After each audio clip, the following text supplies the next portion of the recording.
Who authorized a woman with a sniper rifle to join my team? Major Cole Bennett slammed his fist on the briefing table and pointed straight at Avery Quinn.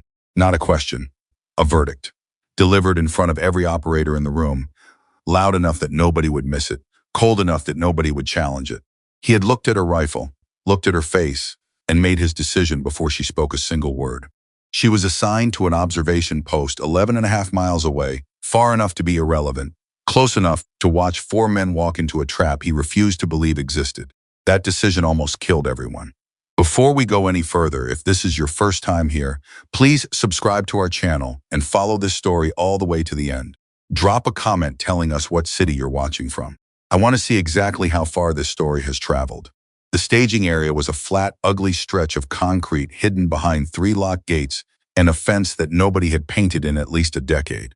The mountains to the west were invisible in the pre-dawn dark, but you could feel them out there, massive and cold and indifferent to whatever human business was about to unfold at their feet. A half-dozen military vehicles sat running at idle, their exhaust curling white in the freezing air. Somewhere inside one of those vehicles, 4 men were reviewing maps they believed they understood completely. Chief Warrant Officer Avery Quinn stood alone beside the equipment table, checking her rifle for the 3rd time in 20 minutes. Not because she was nervous. She checked it 3 times because she had learned, over 11 years of doing this work, that the one time you skipped a check was the one time something had shifted in transit. She was methodical. She was precise. And right now, in this particular staging area on this particular morning, she was also deeply, quietly furious. She had been assigned to this operation 18 hours ago. She had read the intelligence package twice, cross-referenced the satellite imagery herself, and flagged 2 separate concerns in writing to the mission coordinator. Both flags had been acknowledged with a single-line response noted, "Proceed as briefed." Avery had been in the military long enough to know what noted really meant. It meant, "We read your message, we disagree with it, and we are not going to tell you why." She snapped the bolt back into place and set the rifle down. That was when she heard him coming. Major Cole Bennett walked toward her with the specific kind of stride that officers use when they want everyone watching to understand that this conversation is going to be short. He was built like someone who had never once in his adult life been told he did not belong somewhere, and he wore that certainty in the set of his jaw and the flatness of his eyes. He had dark hair cropped close at the sides, a scar along his left jawline that nobody talked about, and the kind of record that made colonels call him by his first name.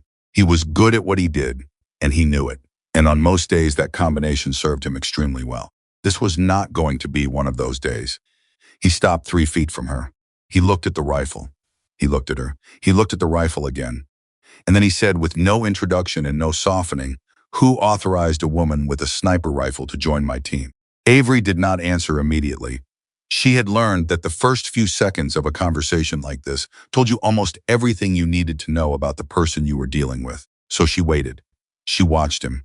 She read the tight muscle at the corner of his jaw, the way his weight shifted slightly to his right foot, the fact that he had asked the question loudly enough for the 2 men behind him to hear it clearly. This was a performance as much as it was a question. "Colonel Strickland confirmed the assignment," Avery said. Her voice was level. Not cold, not warm, level. "My orders are current and signed." "I know your orders are signed," Bennett said. "I'm asking who thought it was a good idea." "I assume the same person who thought it was a good idea to send 4 operators into a mountain complex without dedicated long-range support," Avery said.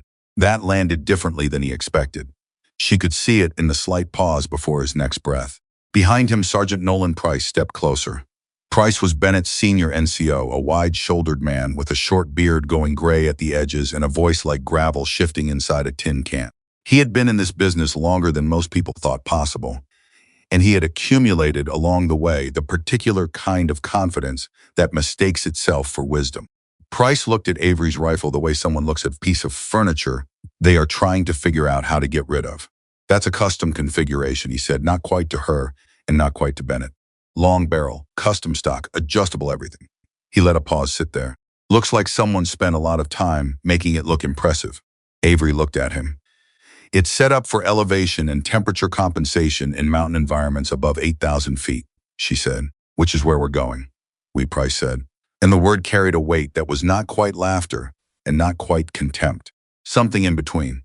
Bennett held up one hand. "Here's how this works," he said.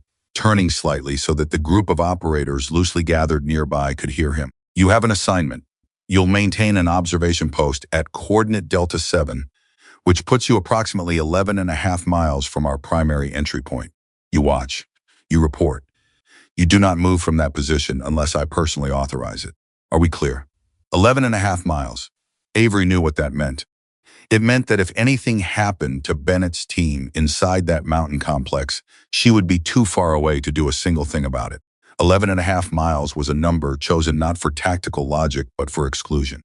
It was the military equivalent of being told to wait in the car. I need to discuss the intelligence package with you, Avery said. The intelligence package has been discussed, Bennett said, at the mission briefing, which you attended. There are inconsistencies I flagged that weren't addressed. Noted, Bennett said. And there it was again, that word, wearing the same flat expression, carrying the same dismissal. The extraction coordinates were changed twice. After midnight, Avery said, not letting it go. Both changes came from inside command. Satellite coverage over the primary approach disappeared during the same 2-hour window. And according to the access log, someone with senior level clearance pulled your team's route data at 0300 this morning. Bennett studied her for a moment. Are you telling me our own command structure is compromised? I'm telling you that 3 separate anomalies appeared in a 4-hour window before a mission with no room for error, Avery said. And I flagged all 3. And nothing happened. Nothing happened, Bennett said slowly, because those anomalies have explanations. Coordinates get updated. Satellite windows shift. Command reviews routes. That's how missions work, Chief Warrant Officer. They do, Avery agreed. And those explanations are entirely possible. I'm asking you to consider the alternative. I've considered it, Bennett said, and I've concluded that you're looking for a reason to justify a role nobody asked you to fill on a mission you were assigned to 12 hours ago. He stepped back. Observation post. Delta 7. Do you need someone to show you the coordinates? No, Avery said. Good. He turned and walked away. Price lingered for a half-second longer. He looked at her rifle one more time. Then he looked at her. You know what the difference is between a sniper and a regular shooter?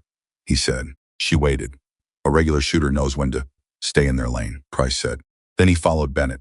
Avery stood there alone. The vehicles were still running. The mountains were still invisible. She looked down at her rifle and then looked out toward the darkness where the San Juan Range stood waiting. She thought about the access log. She thought about the changed coordinates. She thought about the satellite window that had simply vanished.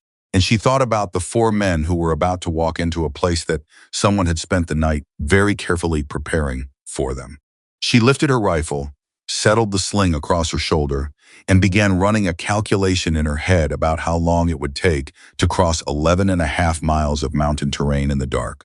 The briefing had described Operation Iron Summit as a relatively contained mission. Avery had read the word relatively in that sentence and underlined it 3 times. In her experience, relatively contained was the intelligence community's way of acknowledging that they had not actually looked very hard. The target was a decommissioned NORAD communications station, buried in the folds of the San Juan Mountains at an altitude that would make your lungs work harder than they wanted to. It had been abandoned for 11 years, stripped of most of its functional equipment, and subsequently used, according to a pair of informant reports, as a temporary storage site for a stolen defense guidance corps. A piece of hardware roughly the size of a hardback novel that contained encrypted targeting information worth, depending on who was buying, somewhere between $60 and $90 million. The smugglers protecting it numbered 6, according to intelligence. Lightly armed, no military training to speak of, operating with the assumption that nobody knew where they were. Avery had read those 6 lines of the intelligence package and then read the surrounding pages. The surrounding pages told a different story, in the way that surrounding pages often do not through what they said, but through what they carefully avoided saying. The informant reports were both dated within the same 48-hour window. No independent verification. The access points listed for the NORAD station matched publicly available records that were 11 years out of date. And the phrase "no military training to speak of" was the kind of qualifier that professional intelligence analysts inserted when they were not entirely sure of their source but did not want to be the one who said so on record. Avery had noted all of this. She had flagged it. She had been told it was noted. Now she was at observation post Delta 7, 11.5 miles from the entry point, watching 4 tracking signals move slowly through the mountain dark on a tablet screen the size of a paperback book. She watched them for 43 minutes before the first signal began to behave in a way that made her stomach contract. The 4 dots representing Bennett's team slowed, then stopped. Then one of them, Owen Hale's signal, which she had memorized by color. Because she had made it a point to know each man by his signal, before the mission started moved erratically for several seconds and then went stationary. Her radio crackled, static, not transmission static, the flat, deliberate static of active jamming. She tried 3 frequencies. All of them were buried under the same white noise. She looked at the tracking tablet. 3 signals still moved. 1 was stationary. She picked up her rifle. There was a rule. She knew the rule. The rule was explicit, written in standing orders, and the orders had been given to her directly by a man who had also chosen the position that was 11.5 miles from the nearest human being. The rule was, do not leave your post without authorization. Avery had been following rules for 11 years. She knew the difference between a rule that existed to create discipline and a rule that existed to create distance. She had seen both. The first kind was written because someone understood the chaos that happens when operators act without coordination. The second kind was written because someone needed a particular person to be a particular distance from a particular place at a particular time. She had been assigned to an observation post 11.5 miles away on a mountain mission with no long-range support element. She looked at the stationary signal one more time. She started moving. The terrain between her position and the NORAD station was the kind that the mountain does not advertise on maps. Maps show elevation lines. They do not show the frozen loose shale that shifts under your boot like water. They do not show the narrow slots between rock formations where the wind comes through, channeled and cold enough to make your eyes water through the shooting glasses. They do not show the timber stands that look open from above and close around you on the ground like a fist. Avery moved through all of it. She moved quickly, not because she was reckless, but because she had spent years learning how to move quickly in terrain like this, without making the kinds of mistakes that quickly get you killed. She moved for 1 hour and 40 minutes before she heard the first shot. It came from the ridge to her northeast, a suppressed crack that the mountain bounced and complicated before it reached her. Suppressed, which meant professional. Northeast, which meant high ground. She stopped, read the echo, and adjusted her mental map of the valley below her. Someone was shooting from more than 1.5 miles away and using a suppressor, which meant that someone had anticipated this terrain and prepared for it, which meant that the 6 lightly armed smugglers with no military training had expanded considerably in the time since whoever wrote that intelligence package had stopped looking. She moved faster. She found Bennett's team 22 minutes later, pressed against a rock formation in a natural depression that offered them cover from the northeast ridge but left them completely exposed to anything coming from the south. Price was at the near corner with his rifle up and no target to point it at. Grant Mercer, the team medic, was crouched over Owen Hale, whose left shoulder had been opened by a round that had clearly been placed with precision not to kill, she noted, but to disable. Communications specialist. Left shoulder. He could not operate his radio. That was not an accident. That was a decision. Bennett heard her approach before he saw her. He spun with his weapon up, and she raised one hand and kept walking. He recognized her, and his expression did something complicated that passed through surprise, anger, and something else she could not quite name before it settled on controlled hostility. "What the hell are you doing here?" he said, keeping his voice low. The flatness had left it. Something tighter had replaced it. "Observing," Avery said, from a closer position. "You abandoned your post. Owen Hale's signal went stationary while your radios were being jammed," she said. "I made a judgment call." "You made a judgment." Bennett stopped himself. Behind him, Price had turned from the corner to look at her. There was something different in Price's expression now. The performance was gone. What was left was a man who was working very hard to understand something that did not fit his model of the world. "How long has the shooting been going on?" she asked. 4 contacts, Bennett said tightly. "All from the northeast ridge. All suppressed. All deliberately short of lethal range." "He's not trying to kill you," Avery said. "I noticed," Bennett said. "He's moving you." That stopped him. She watched him replay the 4 shots in his head, mapping them against the terrain, and she watched the moment it clicked into place behind his eyes. 4 shots, each one slightly off, each one landing in a way that left one direction open. The open direction was the saddle. The narrow mountain saddle that connected their current position to the lower approach road. "He's hurting us," Bennett said. His voice was different now.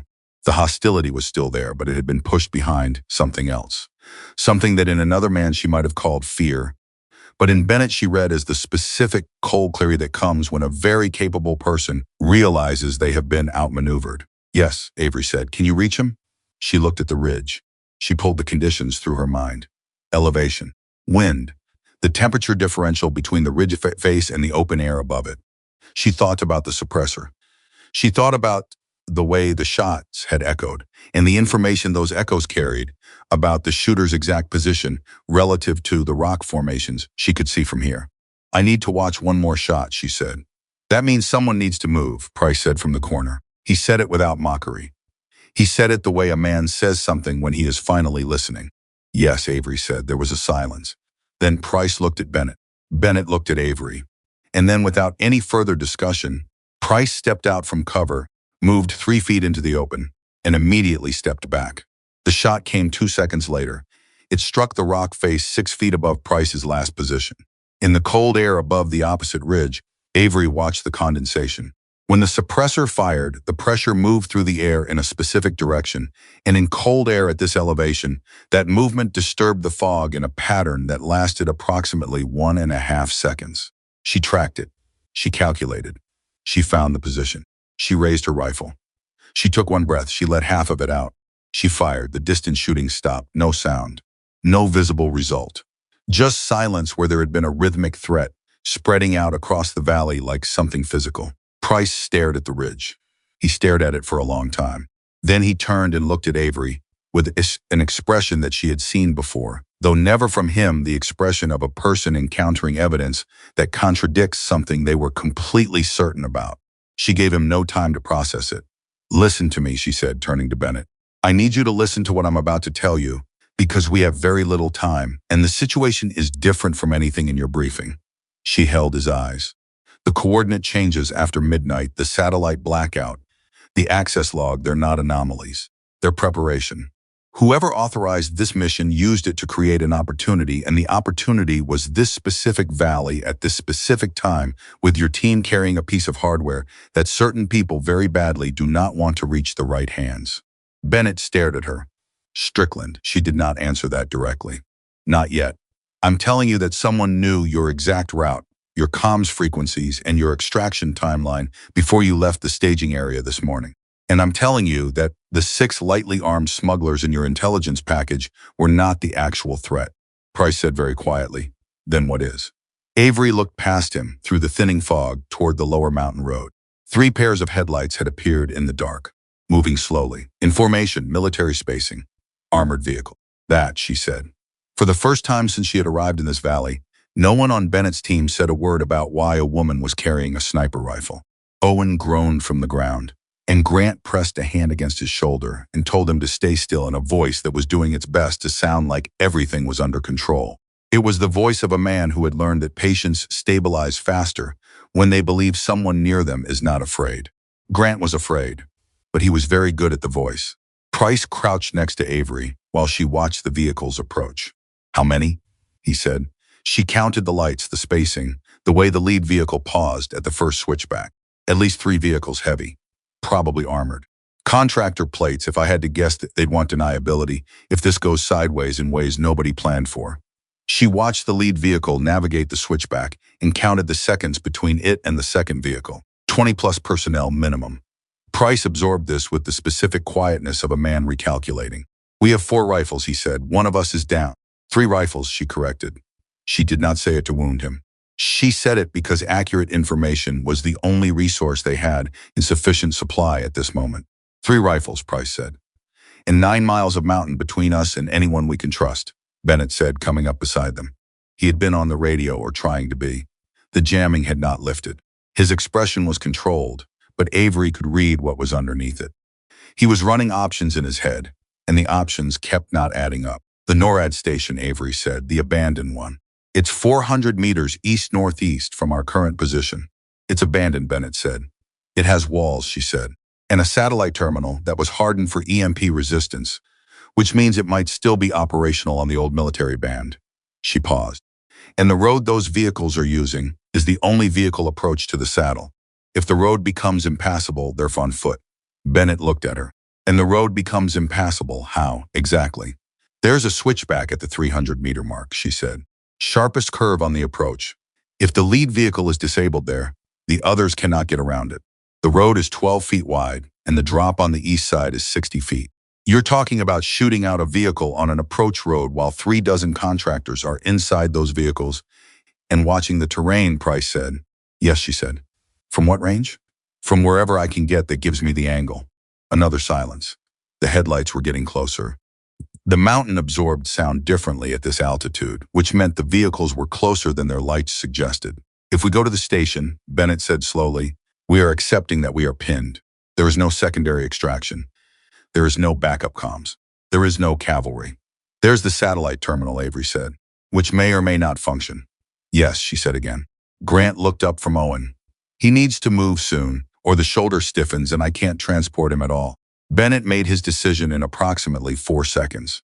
Avery watched him make it, watched the options close down one by one until only one remained, and watched him accept that remaining option without flinching. That, she thought, was something. Whatever else he was not a man who froze when the math got bad. Price, take Owen with Grant, he said. Move to the station. Avery, he stopped. He looked at her. Can you stop that lead vehicle? Yes, she said. And then can you get to the station? Yes, she said. Then do it, he said. And then after a pause that lasted maybe half a second, he said something she had not expected. And thank you for coming down from that ridge. She was already moving before he finished the sentence. The approach road switchback was exactly where the map said it was, and the angle was exactly what she had calculated. Avery found her position on a rock shelf that gave her the sight line she needed and covered her from the vehicle column's direct observation. She settled in with the specific calm that came over her when everything external fell away, and there was only the geometry. Wind 8 knots, northeast stable.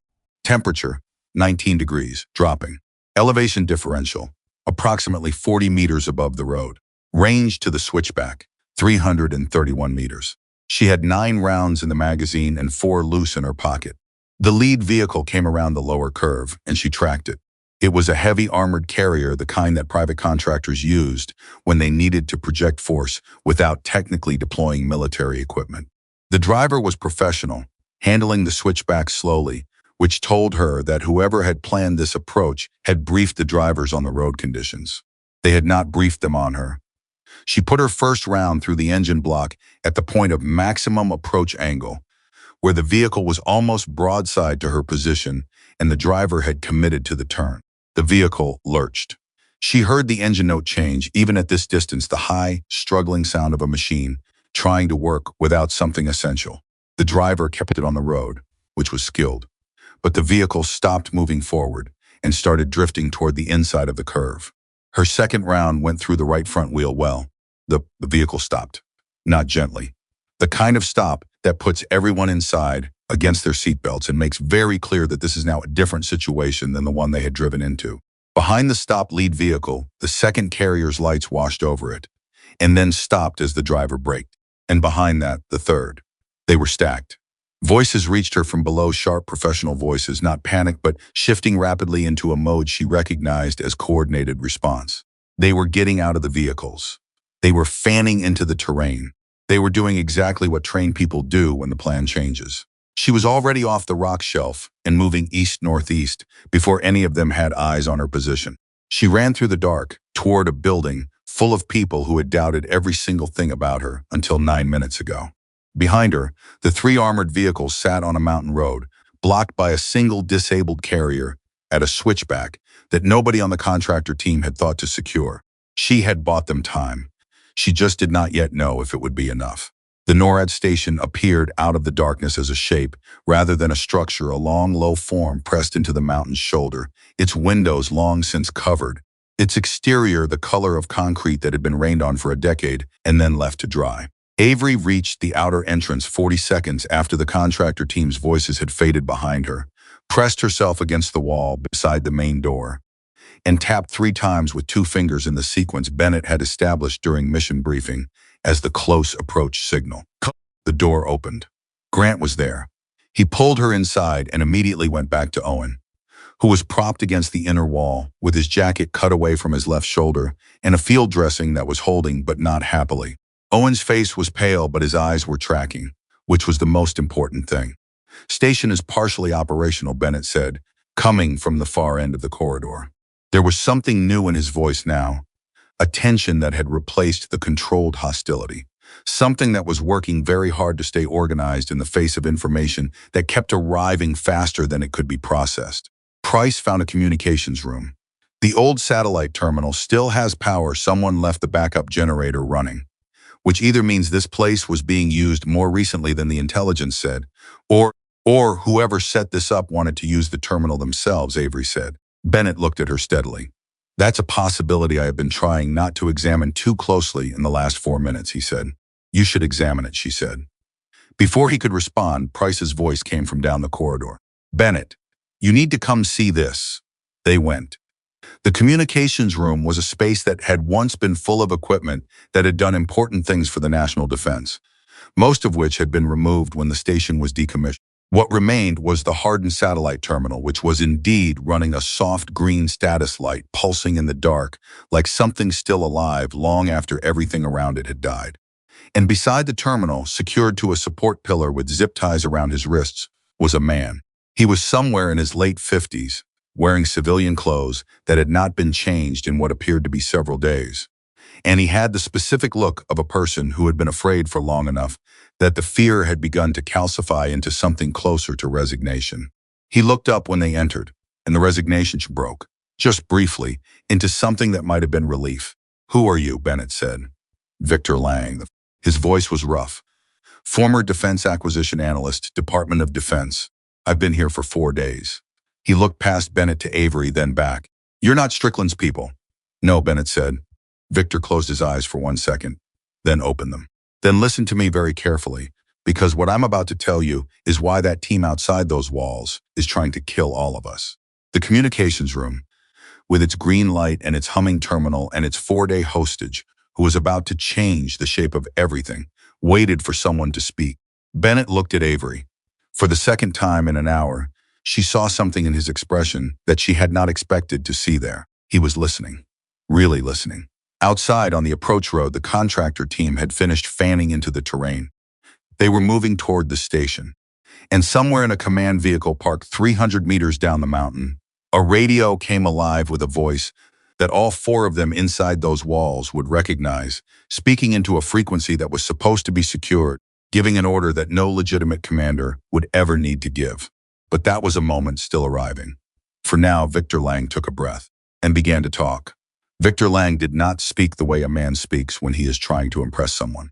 He spoke the way a man speaks when he has been holding something so heavy for so long that the weight has become part of his breathing. Each word came out deliberate, like he was choosing it from a pile and making sure it was exactly the right one before he put it down.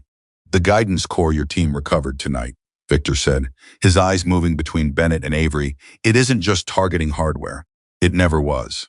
Whoever told you that either didn't know the truth or was paid to not know it. He shifted against the pillar, the zip ties cutting into his wrists when he moved. Inside Core's encrypted memory partition, the one that requires a specific authentication sequence to access, there are 7 years of procurement records, contract approvals, payment authorizations, inspection sign-offs. Bennett said sign-offs for what? Body armor, Victor said. Ballistic plates. Vehicle undercarriage protection. Helmet components. He stopped. He looked at the floor for exactly 2 seconds, and then looked back up. All of it defective. All of it approved anyway. All of it delivered to active duty units, forward operating bases, combat rotations. The failure rate under live fire conditions was documented internally and buried. His voice stayed flat as he said it, but something moved behind his eyes that had nothing flat about it. I was the analyst who found the documentation. I copied it. I put it where it could not be deleted. I put it inside the core. The room was very quiet. Grant from the doorway said softly, "How many units received the defective equipment?" Victor looked at him. "Enough," he said. "Enough that the families of certain service members who died in ways that should not have been survivable deserved to know the truth a long time ago." Avery watched Bennett's face while Victor talked. She had been reading faces in the field for 11 years, and she had learned that the most important thing a face ever communicated was not the first emotion, it was the second one. The first emotion was instinct. The second was character. Bennett's first emotion when Victor started talking was skepticism. She could see it in the slight narrowing of his eyes, The way his head tilted almost imperceptibly back, the body language of a man preparing to evaluate rather than accept. That was fine. That was professional. His second emotion was something she had not expected. It was grief. It moved through him quickly and he controlled it quickly, but she saw it. For a man who had spent his career trusting the institutions that he was now hearing, described as criminally corrupt, that grief was not abstract. It was personal. She filed that away without commenting on it. Strickland, Bennett said. It was not a question. The name sat in the room like something physical. Colonel Raymond Strickland, Victor confirmed. He is connected to 4 of the primary contractors through a network of holding companies. The payment trail is inside the core. His authorization signatures are on 3 of the critical inspection approvals that should have stopped the equipment from reaching the field. Victor paused. He has known about my copy for 11 months. He has been trying to recover it or destroy it for 11 months. When I realized what was coming, I moved the core to this station through a contact I trusted. That contact is no longer alive. Nobody moved for a moment. Then Price said, from the corner where he had been standing so still that Avery had almost forgotten he was there, he sent us to recover it. He sent you to recover it, Victor agreed. And he sent enough contractors to ensure that when the mission was over, there would be no one left alive to describe what had happened at this location. Your team, your mission, your deaths, all of it was designed to be self-contained. A mission that failed in a remote location. Bodies recovered days later. The core in Strickland's possession. The evidence gone. Price looked at Bennett. The look that passed between them carried about 40 words of conversation in about a second and a half. Avery had seen that kind of communication between men who had been in the field together long enough that language had become a secondary system. The terminal, Bennett said, turning to it. Can we transmit from here? That's why I've been kept alive, Victor said. Strickland's people needed someone who knew the authentication sequence to access the core's encrypted partition. Without the sequence, the core is hardware. With it, it's evidence. He looked at Bennett steadily. They hadn't gotten it from me yet. Can you authenticate from this terminal? Yes, Victor said. If we can get the core connected to the terminal's encrypted upload channel, I can authenticate and push the entire partition to a secure federal server. It cannot be recalled. It cannot be deleted. And it requires a Senate oversight confirmation to access, which means it goes directly to an investigator Strickland cannot touch. Bennett looked at Avery. How long do we have before those contractors reach this building? She thought about the road, the disabled vehicle, the terrain between the approach road and the station's outer entrance. The contractor team had fanned into the terrain with professional spacing, which meant they were moving carefully, which meant they were not moving fast. 12 minutes, she said. Maybe 15 if their team leader is being cautious about a secondary shooter. Are they being cautious? They should be, she said. Go find out, Bennett said. Not dismissive, direct. Like a man giving an order to someone whose judgment he has decided to trust. Avery went. The corridor outside the communications room was long and bare and cold, in the way that abandoned places are cold, not from the temperature, but from the absence of any human warmth that might have softened it. She moved to the station's east-facing observation window, which had been covered with a corrugated metal panel that had worked loose at one corner. She pressed herself to the wall and looked through the gap. 3 minutes 40 seconds since she left the communications room. The contractor team was moving in a staggered formation through the terrain below the station. She counted 12 visible, which meant there were others she could not see, either flanking from the west or holding position at the vehicles as a reserve. They were armed well, moving well, and carrying the specific kind of equipment that told her these were not security contractors in the sense of people who stand at doors. These were people who had done this before in places where it mattered. She went back. They're at 200 meters, she said. 12 visible plus reserve. They'll reach the outer entrance in 8 minutes. Victor had been cut free from the pillar by the time she returned. Grant was working on his wrists, while Price connected the guidance core to the terminal, through a cable that Victor was directing him to find from a locked cabinet behind the main console. Bennett was at the terminal itself, studying the interface with the focused intensity of a man learning a new language in real time. We need 6 minutes minimum to complete the upload once the authentication starts, Victor said. The partition is large. The channel is encrypted, which slows the transmission rate. We have 8 minutes before they reach the entrance, Avery said. Maybe less if they have a second approach I didn't see. So we have 2 minutes of margin, Price said. No, she said. We have 2 minutes before they're at the entrance. We have 0 minutes of margin because once they breach the entrance, they will reach this room in under 90 seconds, unless someone is stopping them in the corridor. The room processed that arithmetic in silence. I'll stop them in the corridor, Bennett said. You and me, Price said immediately. It was not a discussion. Grant needs to be with Owen, Bennett said. Which means I'm alone on the terminal, Victor said. He had been listening to all of this with the careful attention of a man who knows he is the least capable person in the room for what is about to happen, but is determined to be the most capable person in the room for the one thing only he can do. I can complete the authentication and manage the upload alone. I've done it before. I know this system. You've done this before? Price said. I built the encryption protocol, Victor said quietly, 14 years ago. Before I understood what it would eventually be used to protect. Another silence. This one had a different texture. Avery looked at the terminal, at the green upload indicator that had not yet appeared because the authentication had not yet begun. She looked at the guidance core, connected now by a cable that looked too ordinary for what it was carrying. She looked at Victor, whose hands were shaking slightly from 4 days of zip ties and cold and fear, but whose eyes were completely steady. Start it, she said. Victor sat down at the terminal. His hands found the interface the way hands find something they have touched 1,000 times, regardless of how much time has passed. The muscle memory of a person returning to their own work. He began typing. The terminal hummed. The first status light changed from amber to green. Avery said, I need the high point. What's above this room? Observation tower, Bennett said. Northeast corner of the building. Access from the corridor, external ladder to the upper platform. It's damaged. We checked it when we arrived. 2 of the platform supports have failed. How damaged? Structurally unsound, he said. He said it in a way that meant he had already decided she should not go up there. How high? 40 feet. And the sight line from the platform? Bennett studied her for a moment. Full coverage of the western approach, the north face, and most of the road down to the switchback, he said. About 270 degrees of coverage. That's where I need to be, she said. Price made a sound that was not quite a word. Bennett said nothing for a moment, and she could see him working through the same calculation she had already completed. That 40 feet of elevation and 270 degrees of coverage was the difference between a team defending a corridor and a team that knew what was coming before it arrived. The platform may not hold, he said. Then it won't hold, she said. But I need to know what's on the west side before it reaches the entrance. If there's a secondary approach team, you need to know about it before they're inside. Bennett looked at her for 3 full seconds. Not skeptically. Not with the evaluating distance he had carried since the staging area. He looked at her the way a person looks at someone whose judgment they have stopped questioning. Take the radio, he said. Channel 4, it's the only one not buried under the jamming signal.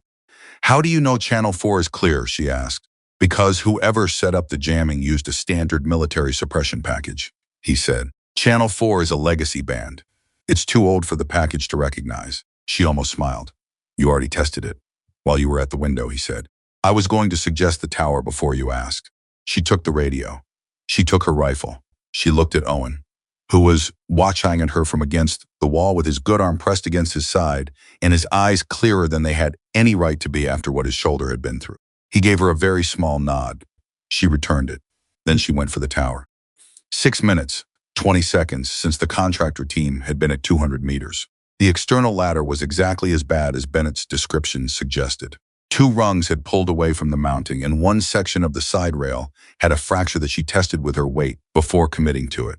She went up slowly, deliberately, keeping 3 points of contact at all times, and distributing her weight with the awareness that the difference between a ladder that holds and one that doesn't is often less than 30 pounds applied at the wrong angle. She reached the platform. It moved when she stepped onto it. Not catastrophically, not the movement of something about to give way, but the specific flex of a structure that has been weakened enough that it is communicating the fact of its own compromise. She stepped to the center, where the remaining supports were strongest, and settled into position. The radio clicked. Bennett's voice low and compressed. Status. On platform, she said. Sightline confirmed. Give me 60 seconds. She glassed the western approach. And there they were. A second team. 6 contractors moving up the west face in a formation that had been designed to arrive at the station's western entrance simultaneously with the main team's assault on the eastern entrance. They were 250 meters out, moving at a pace that would put them at the entrance in roughly 4 minutes. They had not planned on her being up here. She keyed the radio. Bennett, there's a second team on the west face. 6 personnel, 250 meters, 4 minutes out. They're aiming for the western entrance. A pause. Then we only have one corridor. I know, she said. Can you slow them? She looked at her ammunition. 9 rounds in the magazine. She had used 2 at the switchback. 7 remaining, plus the 4 loose rounds in her pocket. 11 total. Against 6 personnel and a main assault team that was going to be at the eastern entrance in less than 3 minutes. Yes, she said. But I need you to understand what that means. Once I engage the west team, the east team will know exactly where I am. This platform will receive fire. Avery, I'm telling you so you understand the timeline, not so you can talk me out of it, she said. When the platform takes fire, I will move to a secondary position. You will lose my eyes for approximately 2 minutes. During those 2 minutes, you are blind. The radio was silent for a moment. Then Bennett said, what do you need from us during those 2 minutes? She had expected him to argue. She had prepared for the argument. The fact that he did not argue that he had moved directly past it to the operational question landed somewhere behind her sternum and stayed there. Hold the corridor, she said. Whatever you hear from the tower, hold the corridor. Victor needs 6 minutes on that terminal. How much time has passed since he started? She checked. 3 minutes, 10 seconds. He needs 2 minutes, 50 seconds more, Bennett said. Yes, she said. Then hold the tower as long as you can, he said. And when you can't hold it anymore, get out. She was already tracking the West team's lead figure through her scope. Copy, she said. She fired. Her first shot from the platform was not aimed to kill. She put it into the rock face 8 feet in front of the lead contractor's position, close enough to stop movement, not close enough to eliminate. She needed them to go to ground, not to scatter. A scattered team was unpredictable. A team that had gone to ground and was now assessing was buying her time in measured, predictable units. The West team went to ground. Voices below her, sharp and professional, calling positions and directionality. They were good. They identified her general position in approximately 15 seconds, which was faster than she had hoped, and exactly as fast as she had planned for. The first return fire hit the platform support structure 12 feet to her left. The platform shuddered. She moved, low, fast, diagonal, to the northeast corner where the remaining structural support was concentrated and where the angle between her and the West team's position was complicated by the roof overhang. She pressed herself flat and reacquired. The West team was moving again. 2 of them had broken left to flank the base of the tower. If they reached the ladder, she would have approximately 30 seconds before someone came up from below. She put her next round into the ladder's lower mounting. The bottom 6 rungs detached and swung away from the wall, hanging at an angle that made climbing it a project requiring both hands and considerable determination. Not impossible, but slow. The radio crackled. Price's voice tight. East team is at the entrance. We've got contact. She heard it, then the sound of the main assault team reaching the eastern entrances, and Bennett and Price engaging them in the corridor below. The sound was controlled, short bursts, professional fire discipline on both sides. Not chaos. Chess played at high speed with high stakes. She looked at the West team. 4 of them still in position, 2 at the ladder. She calculated the time remaining on the upload. Approximately 90 seconds if Victor's pace was holding. The platform took 3 rounds in the next 10 seconds, all from different angles. One of them went through the metal decking 6 inches from her left knee. She felt the displaced air against her leg. She did not move from the position. She could not afford to. She put her next shot into the lead figure the West team's push, aiming for the shoulder, disabling, not lethal, because a disabled contractor made noise and noise disrupted the formation's cohesion in ways that a clean removal did not. The figure went down. The formation stopped 8 seconds. The radio, Bennett's voice. Victor says 90 seconds remaining. 90 seconds. She had a platform that was taking fire from 2 directions and a West team that was going to figure out the ladder situation and try a second approach in approximately the same amount of time. She fired her next round to suppress the 2 figures near the ladder. One broke left.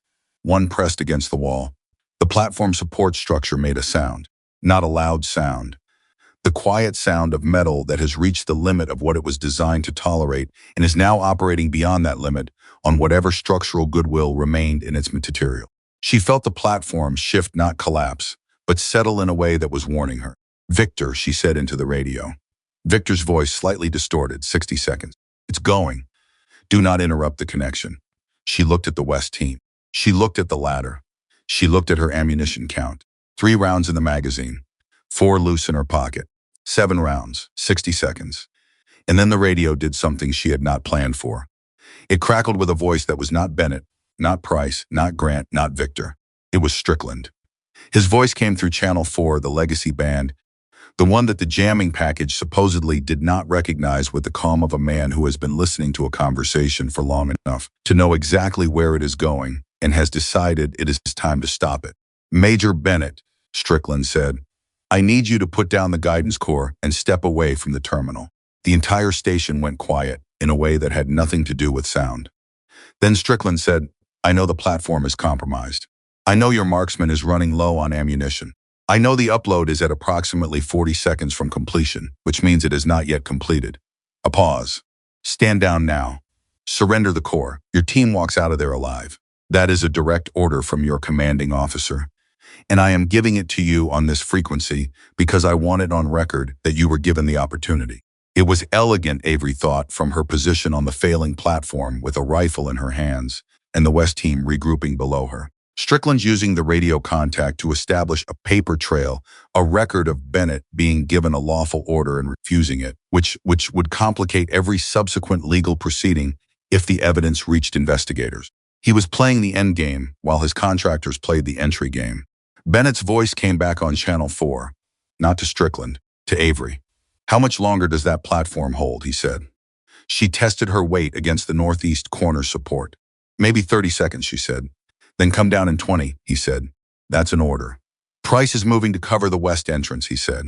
Owen is up and mobile with a sidearm, which he assures me is better than nothing, and I believe him. Come down in 20 seconds, Avery. It was the first time he had used her name, not her rank, not Chief Warrant Officer, not the sniper or the woman, or any of the designations that had been applied to her since the staging area when he had asked, in front of his entire team, who had authorized a woman with a rifle to join his operation. Her name. She fired her last 2 rounds from the platform, both suppressive, both into the West team's approach path, and then she slung her rifle and went for the corner, where the platform connected to the building's roof access, and came down in 12 seconds because 20 was not available. The platform came apart 4 seconds after her boots left it. She heard the collapse behind her as she moved through the interior corridor, the grinding failure of metal finally released from the obligation of holding together, and then she was in the communications room doorway. Victor was at the terminal. His hands were on the keys. His eyes were on the screen. The upload indicator read 94%, 95. From the eastern corridor, she heard Price shout something, and then the sound of a sustained engagement sustained, which meant the main assault team had breached the entrance. Bennett was in the corridor. She could hear his rifle. 97%.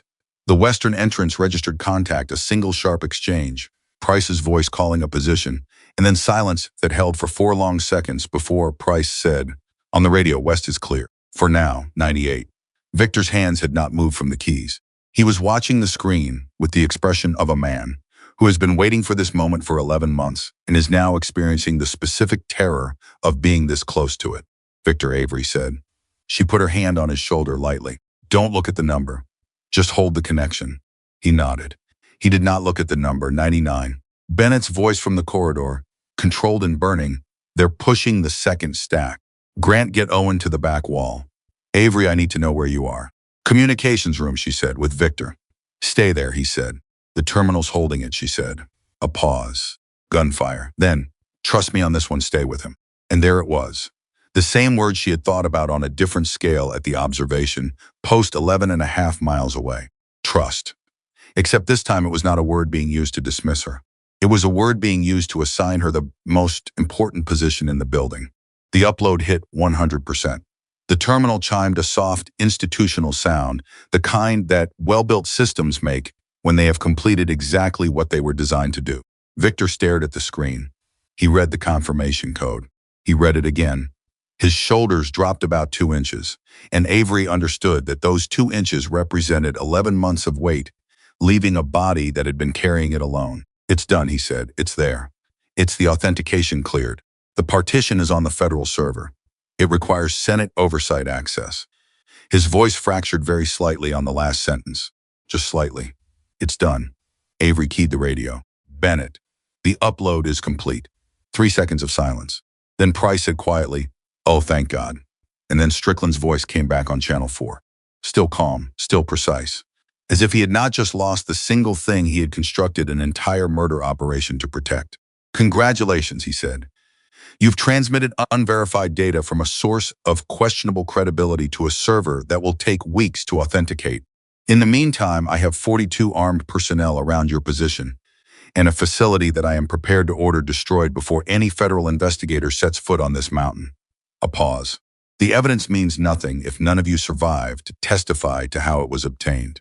Nobody in the communications room spoke immediately.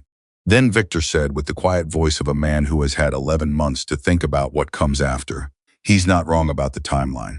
He turned to look at Avery and Bennett, who had appeared in the doorway with a cut along his forearm that he was treating as irrelevant. Authentication takes time. Testimony accelerates it. He needs us dead before investigators arrive. How long until investigators arrive? Bennett said. I sent a secondary alert through the terminal. When I started the upload, Victor said. Senate Oversight has a 24-hour response protocol for alerts on this server. He paused. But there's a federal marshal's office in Durango with jurisdiction over this territory. If they received a concurrent location ping, did they? Avery asked. Victor looked at the terminal. They did, he said. I sent it 40 seconds into the upload. Their response time to this location is, he calculated, 3 hours. Maybe 2.5 if they push. Bennett turned and looked down the corridor. The assault on the eastern entrance had paused. The contractors regrouping, Avery guessed, after the first push had not achieved the clean breach they had planned for. The pause would not last long. A team of 42 with orders to eliminate before investigators arrived would not pause for more than a few minutes before the next push came. So we need to survive 2.5 hours, Price said, coming through the western door, with his rifle at ready low, and a long scrape across his left cheekbone that was going to be a significant bruise tomorrow, if tomorrow happened. Yes, Victor said. Price looked at Bennett. Bennett looked at Avery. And Avery looked at the room around her, the terminal that had completed its task. The man who had held his secret for 11 months, under conditions that should have broken anyone. The medic holding a wounded communications specialist against the back wall. The sergeant who had mocked her rifle 12 hours ago now, standing with his weapon ready and no trace of mockery left in his face. Then we survived 2.5 hours, she said. Price crossed to the window. He pressed himself against the wall and looked out. Then he said without turning, Strickland just got out of one of the vehicles. Everyone in the room went still. He's walking toward the station, Price said. His voice had changed. Not afraid. Something more complicated than afraid. He's carrying a radio. He's walking alone. A pause. He wants jaw set. Of course he does, he said. He wants to talk because the upload is done and the assault isn't working, and he's pivoting to negotiation because that's what someone does when the plan fails, but the situation hasn't changed yet. He still has 42 people outside these walls, Avery said. He does, Bennett said. And we have 2.5 hours in a corridor that can be held by 3 rifles if the 4th is providing coverage. He looked at her. Can the western approach be covered from inside the station? There's a secondary access point on the north wall, she said. Broken panel, maybe 18 inches of clearance. It gives a sight line down the west face that covers the approach route. She paused. It also puts whoever is behind it in a position with no cover. But it covers the approach, Bennett said. Yes, she said. Then that's where you need to be, he said. And I need to go have a conversation with a man who tried to get my team killed tonight and is about to learn that I have very little patience left for his kind of arithmetic. Price turned from the window. He looked at Avery. It was a different kind of look from any he had given her since the staging area. Not apologetic. Price was not a man built for apology in the conventional sense. But it was direct, honest. The look of someone making an acknowledgement without dressing it in language it didn't need. I'll cover Bennett, he said. You watched the west. She nodded. She went for the north wall. Behind her, she heard Bennett take a long breath and start moving toward the front of the station, toward the voice of the man who had designed this night to end with all of them dead in a mountain complex that would have been, by morning, described as a tragic mission failure in a location no one would think to question. The contractor team outside was regrouping. The 2.5 hours had not started yet. They started now. Bennett walked toward the front of the station with the specific kind of calm that has nothing peaceful about it. It was the calm of a man who had made a decision and was now executing it. And the decision was this: he was going to stand in front of Raymond Strickland, and he was going to look him in the eye And whatever came out of that conversation was going to be the truth, because the lies had already done enough damage for one night. Price moved with him, one step behind and two steps right, rifle at low ready, eyes on the terrain beyond Bennett's shoulder. Neither of them spoke. They had operated together long enough that speech, before a confrontation like this one, was not preparation, it was noise. What needed to be said had already been said inside the communications room. The eastern entrance was a heavy door that had been reinforced sometime in the last decade with a steel crossbar that someone, Avery suspected, had installed for reasons that had nothing to do with the station's official decommissioning. Bennett lifted the crossbar, set it aside, and pulled the door open 6 inches. Strickland was 40 meters out, alone as Price had reported. Radio in his left hand, hanging at his side like something he was carrying rather than using. His right hand was empty and visible. He was walking at a pace that communicated neither urgency nor retreat, the pace of a man conducting a negotiation that he believed he still controlled. He was 58 years old, with the build of someone who had once been physically imposing and had let time add weight to the imposition without reducing it. He had gray at his temples and a face that had spent decades learning to show only what it chose to show. He stopped 15 meters from the entrance and looked at Bennett through the gap in the door. "Cole," he said.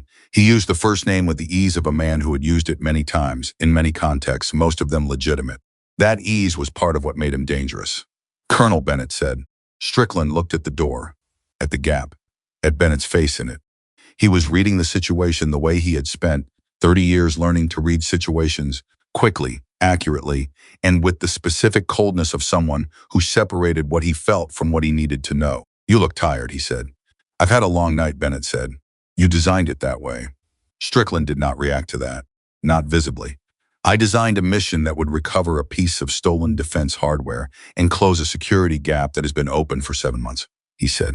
"Everything else that happened tonight was a response to choices your team made in the field."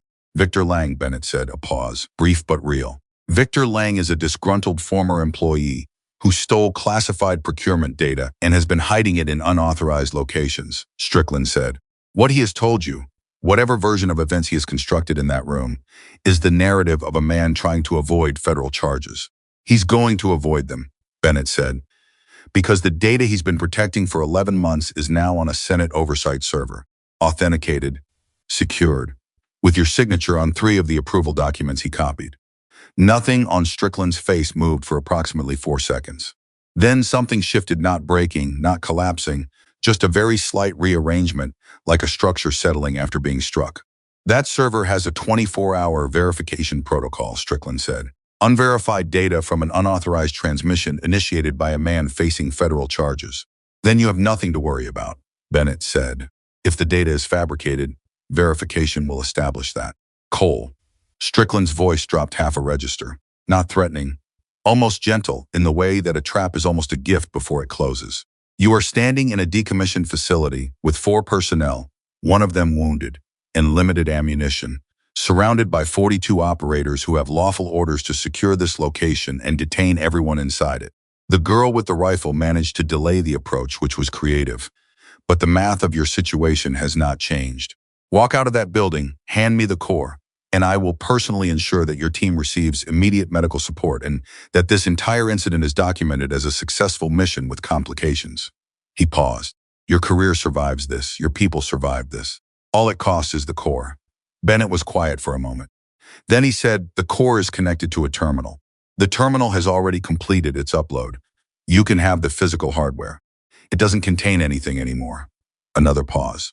Longer this time. "You're lying," Strickland said. "No," Bennett said. "I'm not, and you know I'm not, because you've been on Channel 4 long enough to understand that the timeline we were working against was real." He leaned slightly into the gap. "You built a perfect trap, Colonel. 6 smugglers who weren't there. Satellite coverage that disappeared. Coordinates that moved in the night. A sniper to herd us into the saddle and a convoy to finish us."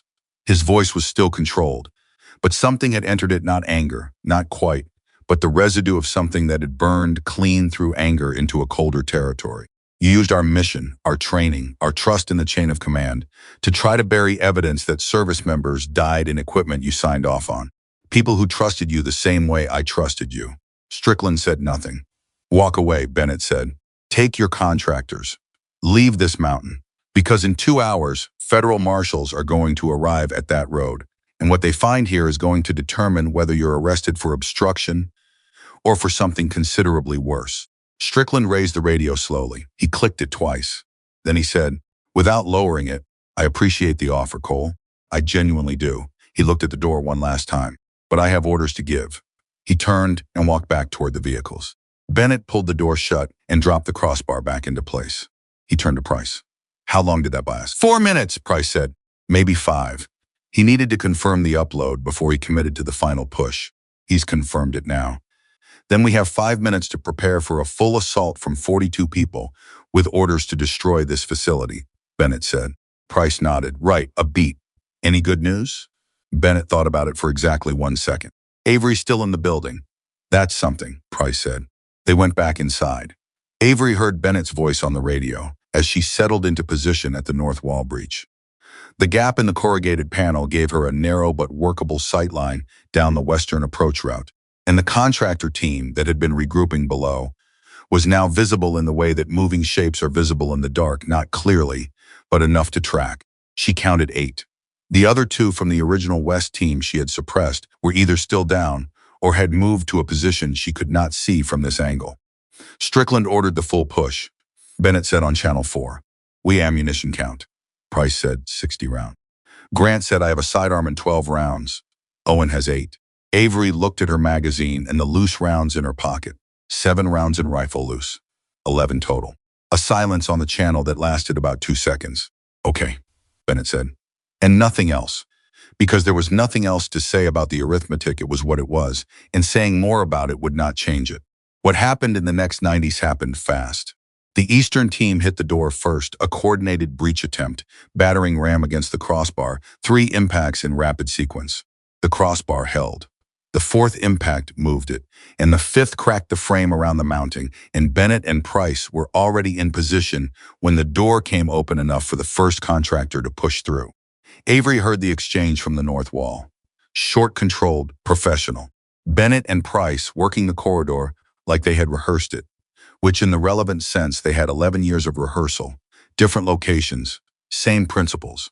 Hold the choke point. Control the rate of engagement. Make every round count. The West team moved on her approach route.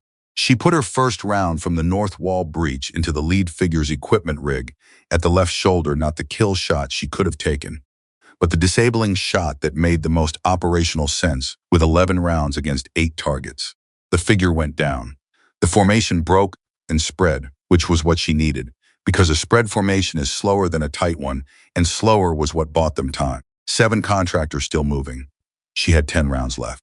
She moved from the breach point before they could locate her position precisely, went 3 meters to the right, found the next gap in the panel, and reacquired. 2 of the 7 had identified the breach and were directing fire at it. The rounds punched through the corrugated metal and went wide. They were shooting at where she had been, not where she was. She put her next shot into the ground, directly in front of the lead figure, close enough to force a full stop, and then shifted again. 4 minutes since Bennett had come back inside. The eastern corridor went briefly quiet. Then Price's voice on the radio, first push repelled. They're regrouping. I count at least 8 still outside east entrance. 8 east, 7 west -1. Roughly 14 contractors still actively pushing, with the remainder either holding the vehicles or covering alternate approaches Avery had not yet identified. The radio crackled with a voice that was not any of them. It was Strickland again. But this time he was not talking to Bennett. He was talking to someone else, on a frequency adjacent to Channel 4 that the radio was picking up as bleed over. His voice was quieter now, stripped of the performance he had used with Bennett. This was Strickland talking to an operator. Full breach on all 3 access points simultaneously. I want the communications room first. The terminal is the priority. Disable it if you can't secure it, but I want the core in hand. A pause. And I want Lang. Avery did not move immediately. She stayed behind the panel and processed what she had just heard, and what she processed changed the shape of the next hour completely. He had said 3 access points. She knew 2 east entrance, west approach. The 3rd was something she had not accounted for. She keyed her radio. Bennett, there's a 3rd access point. Strickland just referenced it. Where is it? A short silence. Then Grant's voice. There's a utility access in the sublevel, below the communications room. It connects to the old cable conduit system. I saw the hatch when we moved Victor. Does it open from outside? I don't know, Grant said. Is it secured? I don't know, Grant said again, and she could hear in those 3 words the particular helplessness of a highly capable person confronting a gap in their information at exactly the wrong moment. I'm going to the communications room, Avery said. The West Approach. Price started. The West Approach has 6 remaining contractors who are pinned for the next 2 to 3 minutes. The communications room has 1 medic, 1 wounded man, and a former analyst, and if there's an unsecured hatch below them, those 3 people are the most vulnerable personnel in this building right now. She was already moving as she said it. Cover the West Approach from the corridor. It has a narrower entry point than the West Wall breach. She did not wait for agreement. She moved. The corridor, connecting the north wall to the communications room, was 30 meters of exposed passage that felt considerably longer when you were moving through it with a rifle and the sounds of an active assault behind you and the sounds of what might be an imminent breach below you. She went fast and low and reached the communications room in 12 seconds. Victor was still at the terminal, even though the upload had completed. He was documenting the authentication sequence, logging the confirmation codes, the timestamp, the server acknowledgement, in a way that would independently verify the transmission if the terminal itself was subsequently destroyed. Avery clocked what he was doing and understood it immediately. He was not panicking. He was building a record. Owen was against the back wall, sidearm in his good hand, face pale but focused. Grant was next to him, watching the room with the particular alertness of a man who has committed to a role he did not train for, but is not going to fail. The hatch, Avery said, looking at Victor. He pointed to the corner of the room, behind a bank of decommissioned equipment. She moved to it.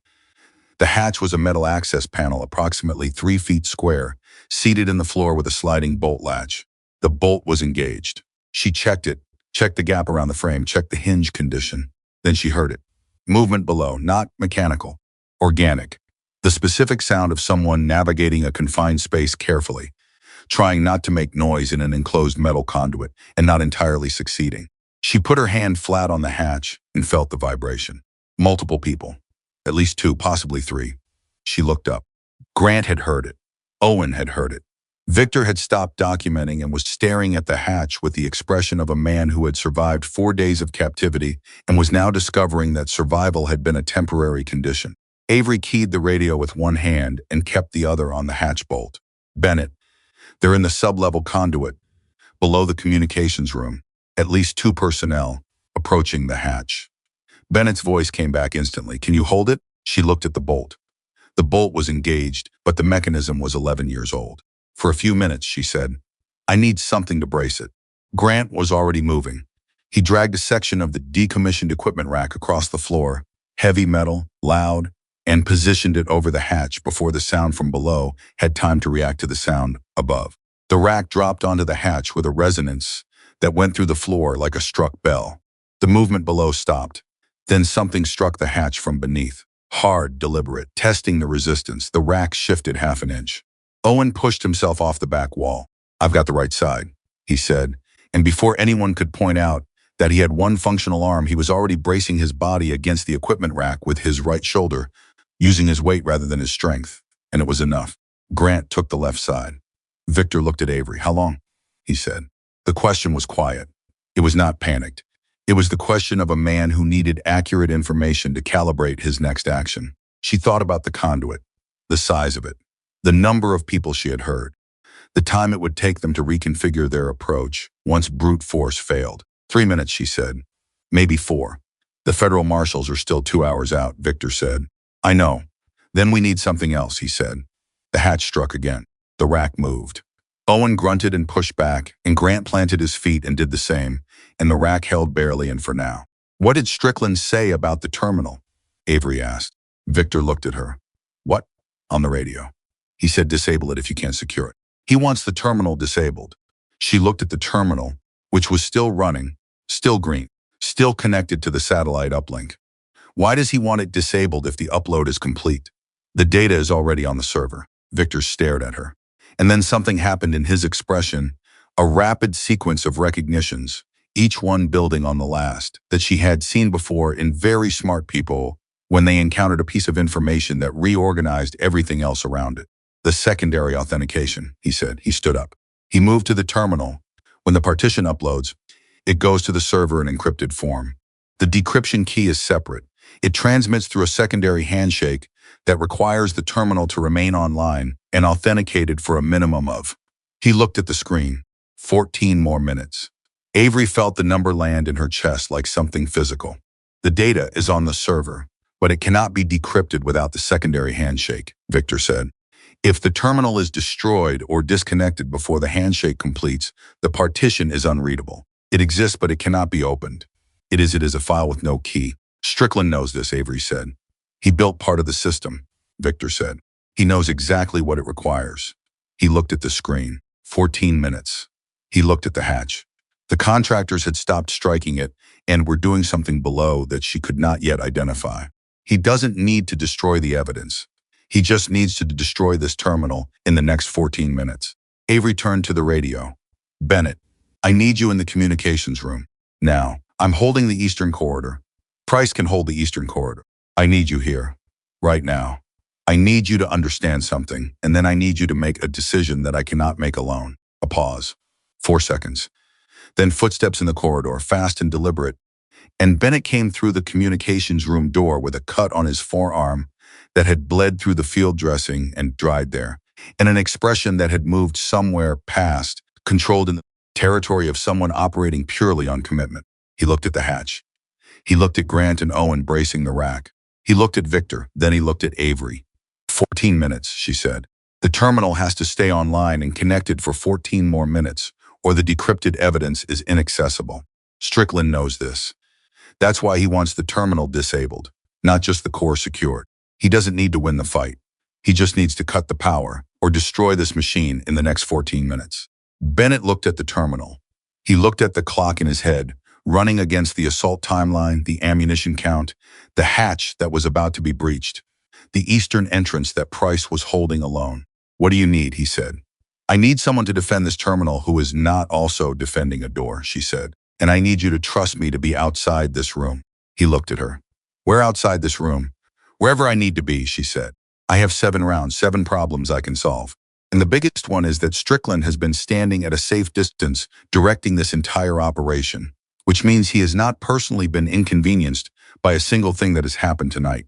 She held his eyes. I want to change that. The hatch struck again. The rack held. Owen pushed back with a sound that told everyone in the room exactly how much that cost him. Bennett made his decision in 3 seconds. Grant stays on the hatch, he said. Owen, I'm staying, Owen said before Bennett finished. His voice was tight with pain and completely flat with resolve. Victor, Bennett said, can you defend this terminal physically while it finishes the handshake? Victor looked at the rack in the corner where Grant had pulled the equipment from. There was a section of steel channel bar leaning against the wall. He picked it up. He was not a soldier, and everyone in the room knew it. But he had held a secret alone for 11 months in conditions that should have broken him. And the look on his face when he picked up that bar was not bravado. It was the look of a person who had already decided a long time ago that they were not going to stop. Yes, Victor said. Bennett turned to Avery. 7 rounds, he said. 7 problems, she said. The first problem is getting out of this room without going through the Eastern Corridor, he said. North wall breach, she said. I came in that way.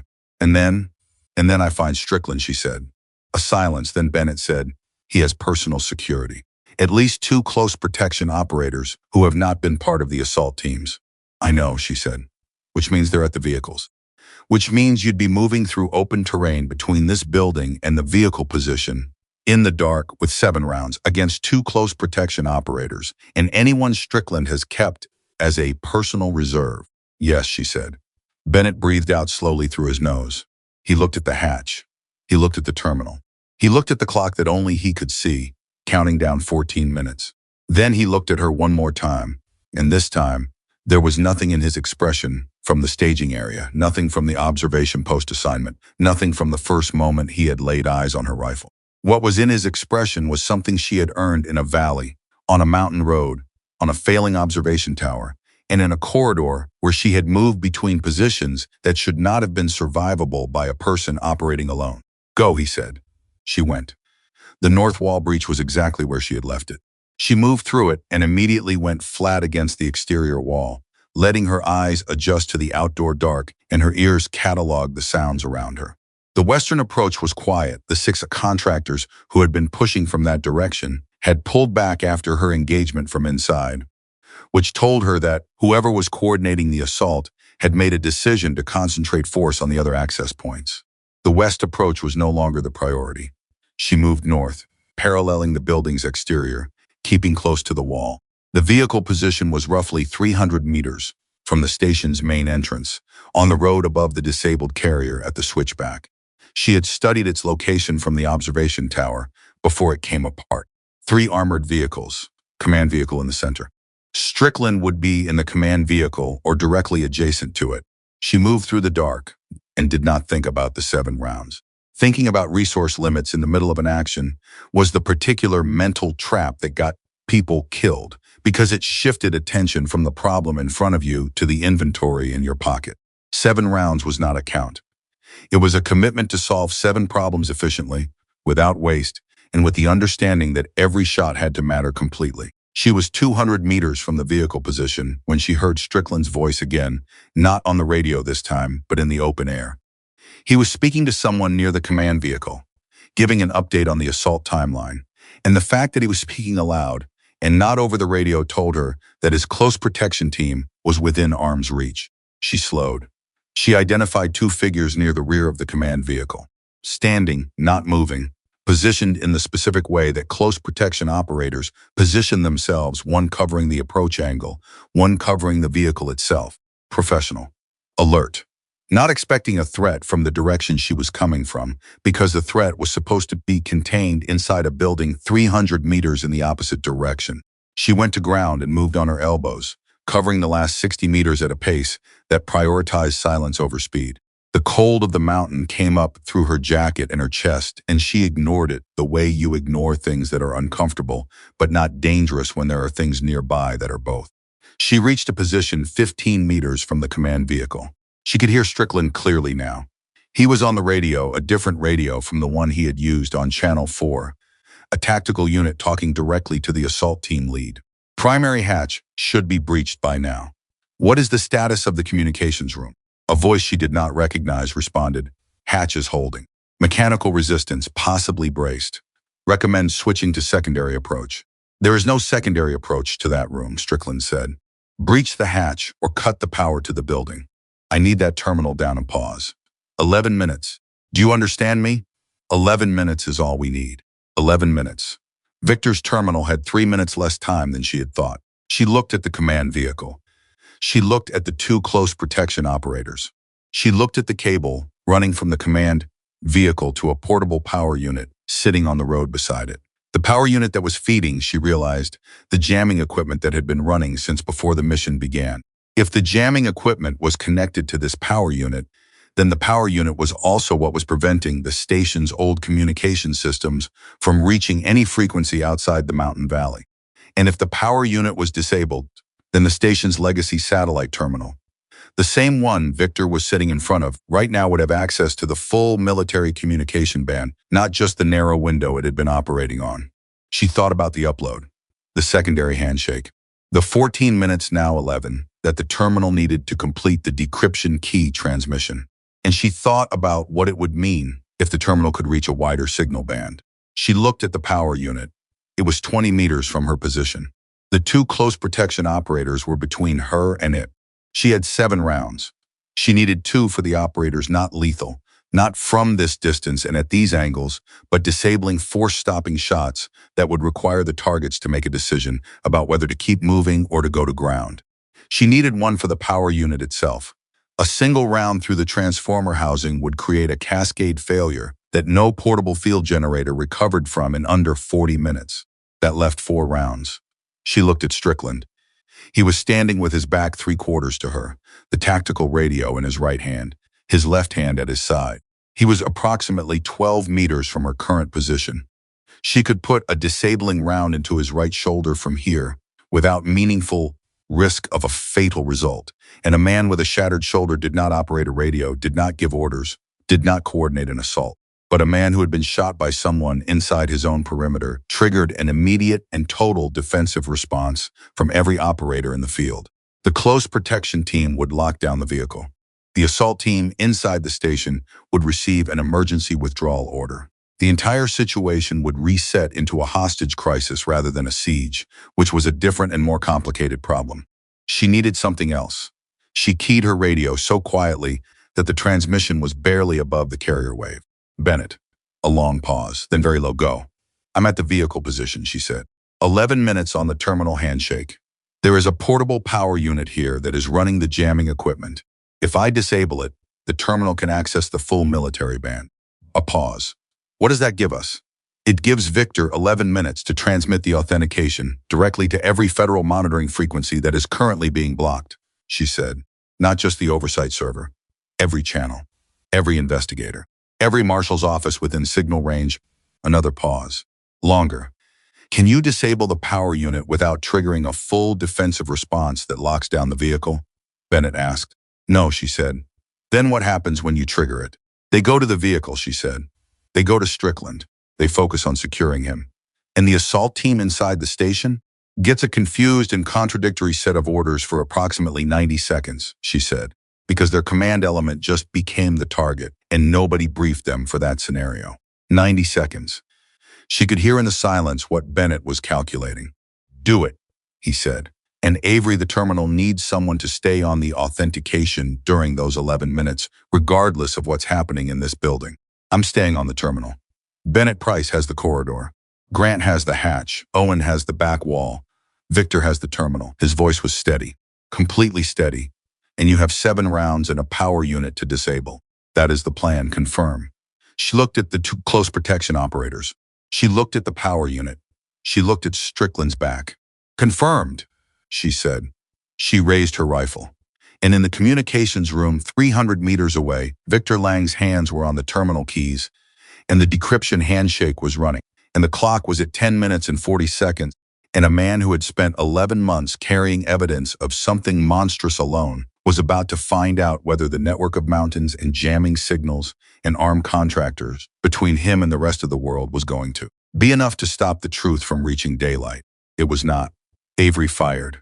Her first round went through the power unit's transformer housing at the angle she had calculated, and the result was immediate and total. The jamming equipment died. The road went dark, where the command vehicle's auxiliary lights had been running off the same power supply. Both close protection operators spun toward the sound, and she put her next 2 rounds into the ground directly at their feet, not touching either of them, but landing close enough and hard enough that both men made the instinctive decision to go low and assess rather than pursue.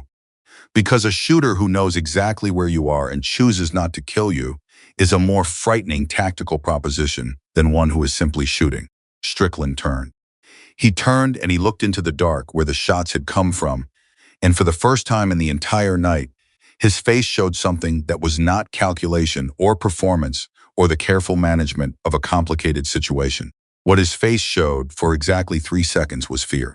Raw, unprocessed, genuine fear, the fear of a man who has spent the night being the one giving orders, suddenly understanding that someone has been moving through his perimeter without him knowing, and that person is standing in the dark with a rifle, and he does not know what comes next. Avery did not fire at Strickland. She let him stand in that fear for 3 seconds, and then she keyed the radio loudly this time, not quietly on channel 4, and she said, "The jamming is down, Victor. Full military band. 11 minutes. Transmit everything." She heard Victor's voice come back, and it was the voice of a man who had waited 11 months for a sentence that longed to be possible. "Transmitting," Victor said. Strickland raised his radio. He shouted an order into it, something about the communications room, something about the terminal, his voice no longer performing for anyone, just urgent and breaking at the edges in the way that certainty breaks when it encounters something it cannot control. But inside the station, in the corridor outside the communications room, Price heard the change in the assault team's movements, the hesitation, the radio chatter that had suddenly become confused and cross-purposed, the 3 seconds of silence that followed Strickland's frantic order before anyone could figure out what it meant for their immediate situation. 3 seconds was enough. Bennett stayed on the terminal. His hand was on the case that held the guidance core, and his eyes were on the authentication countdown, and he did not move. He had said he was staying on the terminal, and he stayed on it. 8 minutes. 7. The assault team regrouped outside the eastern entrance. The push came again, harder this time, with more force and less patience, because Strickland had told them 11 minutes. And the clock was running, and they knew it. Price held the corridor, and it cost him, and he held it anyway. 6 minutes.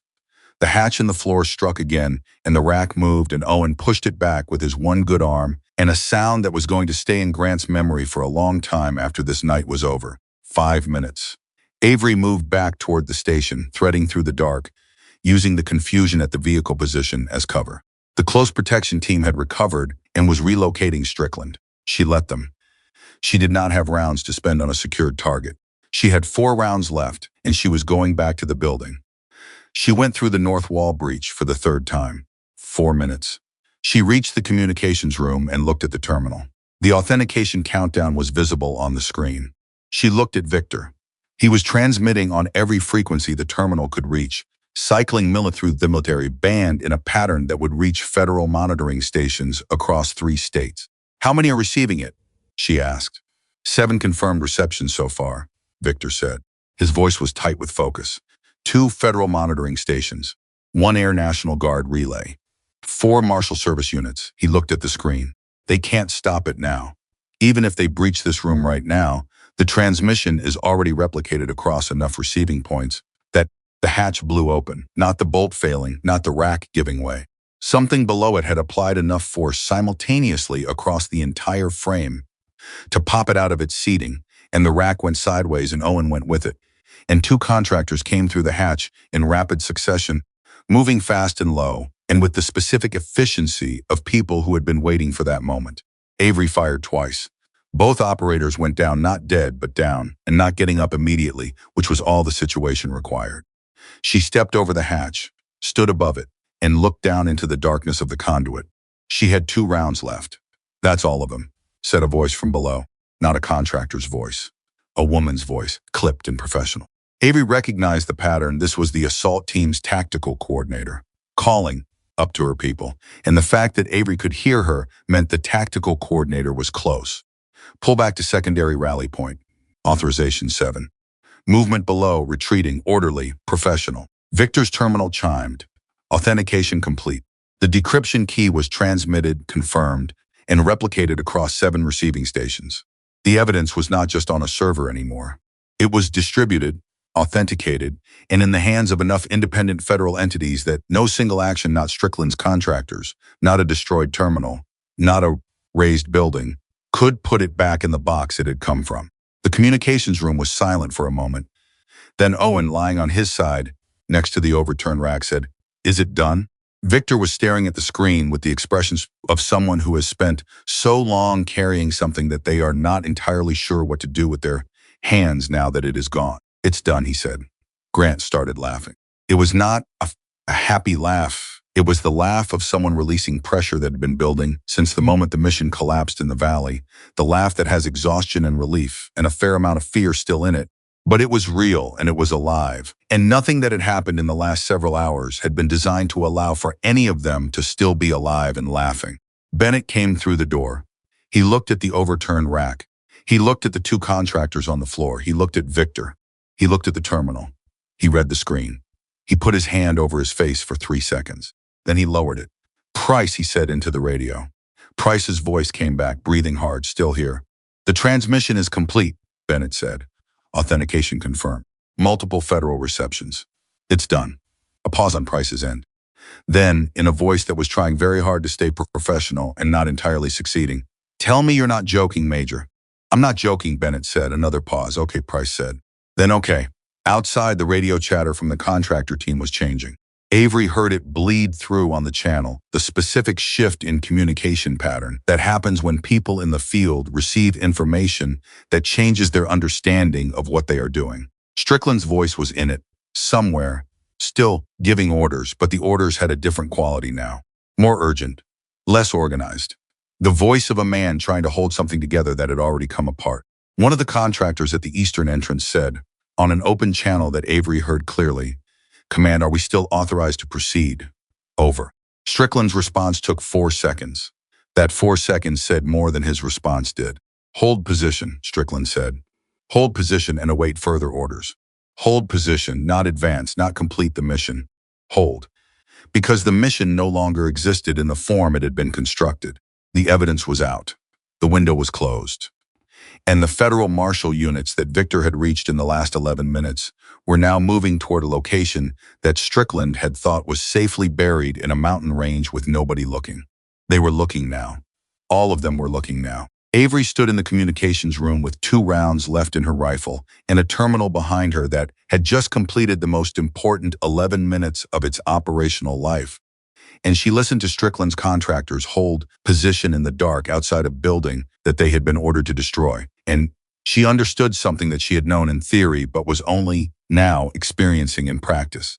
The truth, once it is moving, does not hold position for anyone. Not for 42 contractors. Not for a colonel with 30 years of institutional authority. Not for an operation designed from the ground up to make sure the truth never reached the light. It had reached the light. It had reached 7 different lights in 7 different federal locations in 11 minutes. And now they waited for the world outside the mountain to respond. The holding pattern outside the station lasted 9 minutes. Avery counted every one of them. She counted them from her position at the north wall breach. 2 rounds left in her rifle, listening to the contractor team's radio traffic bleed through on the open frequencies that had reopened when the jamming went down. The traffic was changing. It had the specific texture of people receiving information that contradicted their orders, which is one of the most dangerous states a professional armed team can exist in, not because they become violent, but because they become unpredictable. Some of them would wait for clarification. Some of them would make independent decisions. And some of them, the ones who had been doing this long enough to understand what a federal transmission receipt meant for their personal legal exposure, would start thinking about exits. 9 minutes of that kind of silence is not quiet. It is the loudest kind of waiting there is. On the radio, Bennett's voice came through low and controlled. Status on the east entrance. Price responded. They've pulled back from the door. I can hear movement, but no advanced positioning. They're not pushing. West approach? Avery checked through the breach. Stationary. 2 visible, holding their position. They received a stand-down signal about 4 minutes ago. They're waiting for something. They're waiting for Strickland to tell them what to do, Bennett said. Strickland doesn't know what to do, Victor said quietly from behind the terminal. He had not moved from his chair since the authentication completed. He was still at the screen, still watching the reception confirmations come in. Each one a small green indicator that meant another federal entity had the data in its possession. He's known this moment was possible for 11 months. He planned for it. He planned for every version of it. But not for the version where the transmission reached 7 simultaneous receiving points while he was still on the mountain. Victor paused. He planned for a version where he recovered the core and the evidence disappeared. He did not plan for a version where the evidence distributed itself faster than he could move. So what does he do now? Grant asked. He was sitting on the floor next to Owen, keeping one hand on Owen's good shoulder in the way that medics do when they have done everything medically possible, and what remains is the human part. Owen's color was better than it had been an hour ago. Not good, but better. He has 3 options, Avery said, coming away from the wall breach. He surrenders the contractor team and attempts to negotiate terms before investigators arrive. He orders the team to retreat and tries to create distance between himself and tonight. Or she stopped. Or he orders the building destroyed anyway, Price said, coming through the corridor entrance. He had a long tear in the left sleeve of his jacket, and the bruise on his cheekbone had darkened into something that was going to look considerably worse tomorrow. But he was moving well and his eyes were clear. Because if we don't survive to testify, the transmission is authenticated data without live witnesses to its provenance. It complicates prosecution. Not enough to save him, but enough to buy time. The room absorbed that. He won't, Bennett said. Then more carefully he won't, because the federal receptions are time-stamped and geolocation tagged, and every marshal unit that received the transmission knows this building's coordinates. If this building is destroyed in the next 2 hours, that destruction is not an operational accident. It is evidence of consciousness of guilt on a federal scale. He looked at Price. He's a 30-year officer. He knows the difference between a situation that is recoverable through legal maneuvering and one that is not. Is this one recoverable? Grant asked. No, Bennett said. Then he knows that too, Owen said from the floor, his voice rough but steady. And knowing something is unrecoverable is not the same as accepting it. That sentence sat in the room like a stone dropped in still water, and nobody spoke for a moment because Owen Hale had just identified the most dangerous thing about the next 2 hours more precisely than anyone else had. Strickland did not have to be rational. He only had to be cornered. The radio crackled. Not Strickland this time, a new voice. Official, flat, with the specific cadence of federal law enforcement communication, clipped consonants, measured pace. No inflection that might be interpreted as anything other than exactly what it said. Unidentified personnel at NORAD Communications Station, Colorado Sector 77. This is United States Marshal Service, Durango Field Office. We have received a federal transmission from your location and are en route. Estimated arrival is 90 minutes. Please identify yourselves and confirm the status of personnel inside the structure. 90 minutes. An hour and a half. The room exhaled collectively, not in relief, because relief was premature, but in the way that people exhale when they receive a number they can work with. 90 minutes was not rescue. It was a deadline, and deadlines, unlike open-ended uncertainty, could be managed. Bennett picked up the radio. He identified himself, his rank, his team, and the situation in 30 seconds of precise military communication that left out nothing essential and included nothing that was not essential. The Marshal Service responded with a confirmation code and a request for a status update every 15 minutes until their arrival. 15-minute check-ins. 6 of them between now and when the Marshals reached the mountain road. 6 check-ins, Price said. He was doing the same math everyone else was doing. Between each check-in, we are on our own. We've been on our own since the staging area, Avery said. Price looked at her. Not the way he had looked at her at the staging area, not the way he had looked at her in the valley when she had appeared through the fog and he had assumed she was panicking.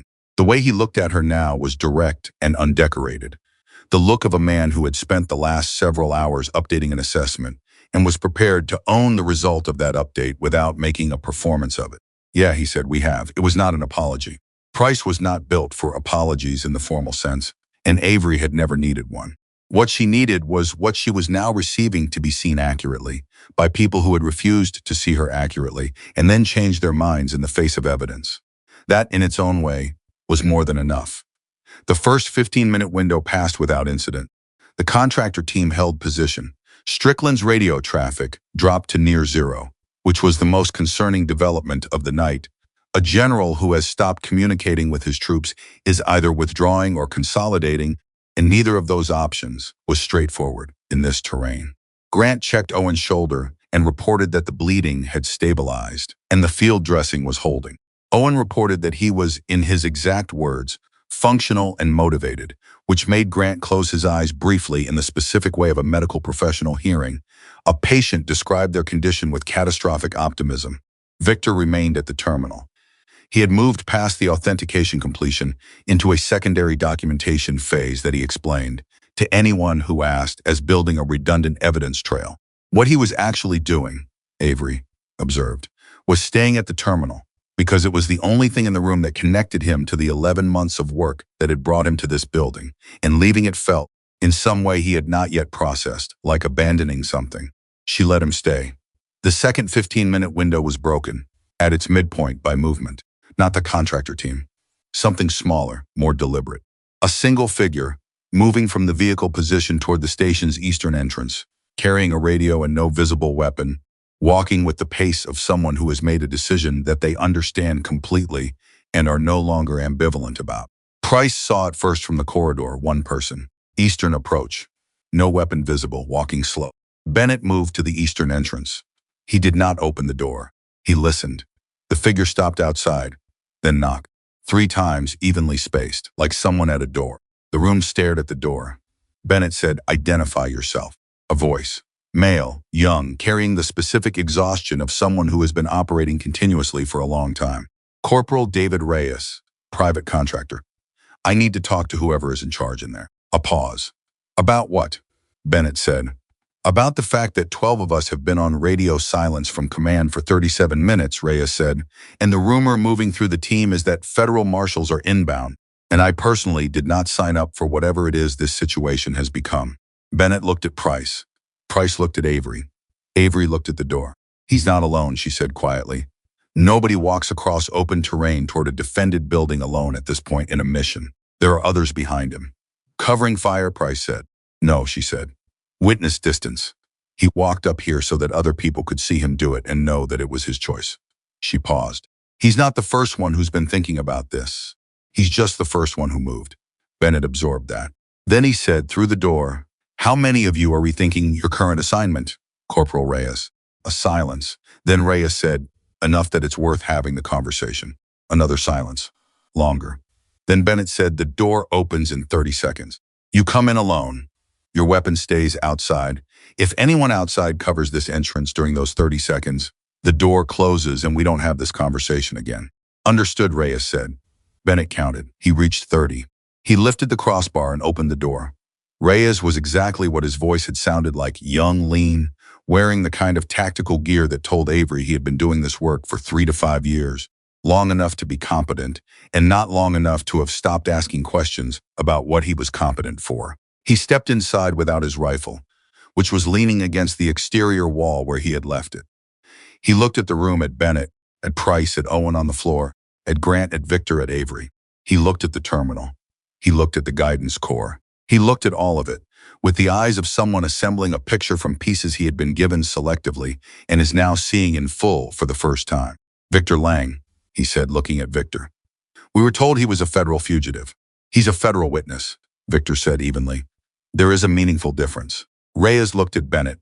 "The transmission. The one that went to the Marshal Service. What was in it?" "Procurement fraud," Bennett said. "Evidence that service members received defective protective equipment on active duty rotations. Evidence that the defects were known and approved anyway. Evidence that the officer who sent your team up this mountain tonight was connected to the companies responsible." Reyes was quiet for a moment. Something moved across his face that was not a simple emotion. It was layered, processing, the expression of a person receiving information that connects to something personal in a way they were not prepared for. "My brother did 2 rotations in the Kunar province," Reyes said. "He said it the way people say things when they are not sure yet whether they are sharing information or making an accusation. He came home with shrapnel in his back from a vest that should have stopped it." Nobody in the room said anything. Reyes looked at the terminal. He looked at Victor. Then he said in a voice that had gone very flat and very controlled, "Is his name in that data?" Victor looked at him carefully. "The data covers unit equipment distributions from 2015 to 2022, he said. "I don't know your brother's name. But if he received equipment from the contractors in the documentation, his unit records would be part of the verification process that investigators will conduct." Reyes stood there for a moment. Just stood there, with all of that information finding its places inside him. Then he said, "What do you need from us to get through the next 90 minutes? The room shifted. Not dramatically, not with announcement. It shifted the way things shift when a weight that has been pulling in one direction suddenly realigns, and the rebalancing is quiet and total. Bennett studied Reyes for 3 seconds. "I need your team to stand down the assault posture and hold position until the marshals arrive. I need your radio operators to stay off the command frequency so Strickland can't coordinate a new push. And I need you to be prepared to provide a witness statement to the Marshal Service about what you were ordered to do tonight and who gave those orders." Reyes nodded once. "I can get you 10 people," he said. "Maybe 12. The rest are either too deep in or too scared to move." 10 is enough," Bennett said. 10 people who are not following assault orders is enough to break the operational cohesion of the team. If the push comes again, it won't be coordinated." "When it comes again," Avery said. They both looked at her. "Strickland," she said. "Reyes, where is he right now?" Reyes thought. "Command vehicle. He has 2 personal security with him. He's been on a private channel for the last 20 minutes. Nobody on the team has been able to hear what he's saying." "Private channel," Price said. "Not the tactical frequency, not channel 4. No," Reyes said. "Something encrypted." He pulled out a different unit about 15 minutes after the transmission went through. Avery looked at Bennett. Bennett looked at her. An encrypted private channel pulled out after the transmission was confirmed received. That was not a channel for talking to his contractor team. That was a channel for talking to someone outside this mountain. Someone who was not here. Someone who had enough standing in this operation that Strickland needed to reach them the moment the plan stopped functioning. "He has a contact," Avery said. "Someone above him in the network. Someone who knew about the fraud, who may have authorized parts of it, who now knows that the evidence is distributed and federal investigators are moving." She held Bennett's eyes. "Strickland has been quiet because he's been getting instructions, not giving them. The implication of that settled into the room slowly and completely. This was not over when Strickland was arrested. This was not over when the marshals arrived. This was not even over when the documentation was authenticated and the contracts were suspended and the procurement records were audited. This was over when the person on the other end of that encrypted channel was identified. And that was a process that would take months, not hours. But it started here. It started with the conversation Strickland was having right now, on a channel that investigators would subsequently spend considerable effort locating and decrypting. Reyes Bennett said, "Go back to your team, do what you said you'd do. And when the marshals arrive, tell them everything." Reyes picked up his rifle from outside the door before anyone could tell him to leave it. He looked at Avery as he turned to go, and what he said was direct and without decoration. That shot through the fog. "Back in the Val is yours?" "Yes," she said. He nodded. The nod carried something he apparently did not have language for and was not going to try to manufacture. Then he walked back out into the dark. The third and fourth check-ins passed. The contractor team's assault posture dissolved in the 45 minutes between the second and third check-ins, not all at once but in pieces, the way a structure loses integrity gradually, and then suddenly, the eastern entrance went quiet. The western approach team pulled back 200 meters and went stationary. The radio traffic on tactical frequencies dropped to near zero. Reyes had done what he said he would do, and the ripple effects of 10 or 12 people removing themselves from active assault posture was enough to make coordinated breach attempts logistically impossible. Strickland remained at the command vehicle. He remained there through the third check-in, the fourth, and into the fifth. He had stopped transmitting on the private encrypted channel 22 minutes after Reyes had gone back to his team, whether because the conversation had ended or because he had realized the channel might be monitored was something that investigators would determine later. He sat in the command vehicle with his two personal security operators and did not move. Avery watched the vehicle from the north wall breach. She had been watching it, intermittently since Reyes left. Not because she expected Strickland to act. Irrationally, she had told Bennett she did not believe he would, but because rational decisions and desperate decisions are not always the same decision. And a man watching the structure of 30 years of carefully constructed position collapse in the space of a single night was not purely a rational actor at this point. She was watching when the command vehicle's door opened. She keyed the radio immediately. "Bennett, Strickland is moving." Bennett was at the eastern entrance in 4 seconds. "Direction?" She tracked the figure. "He's walking toward the station," she said. "Alone. Both security operators are staying with the vehicle." She tracked him for another 3 seconds. He left his radio. That landed differently from Reyes leaving his rifle. Reyes had left his weapon as a gesture. Strickland leaving his radio was something else. A radio was command. A radio was the instrument through which he had spent the night directing operations, giving orders, maintaining the fiction of control. Walking toward the building without it was not a gesture. It was a surrender. Not the formal, documented kind that would come later. The internal kind.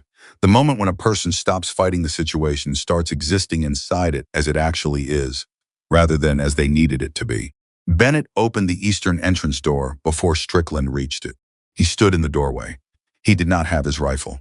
He had looked at Avery when he made the decision to set it down, and she had looked back at him, and neither of them had said anything because nothing needed to be said. Whatever happened when Strickland walked through that door, it was not going to be a firefight. Strickland stopped 3 meters from Bennett. He looked at him for a moment without speaking.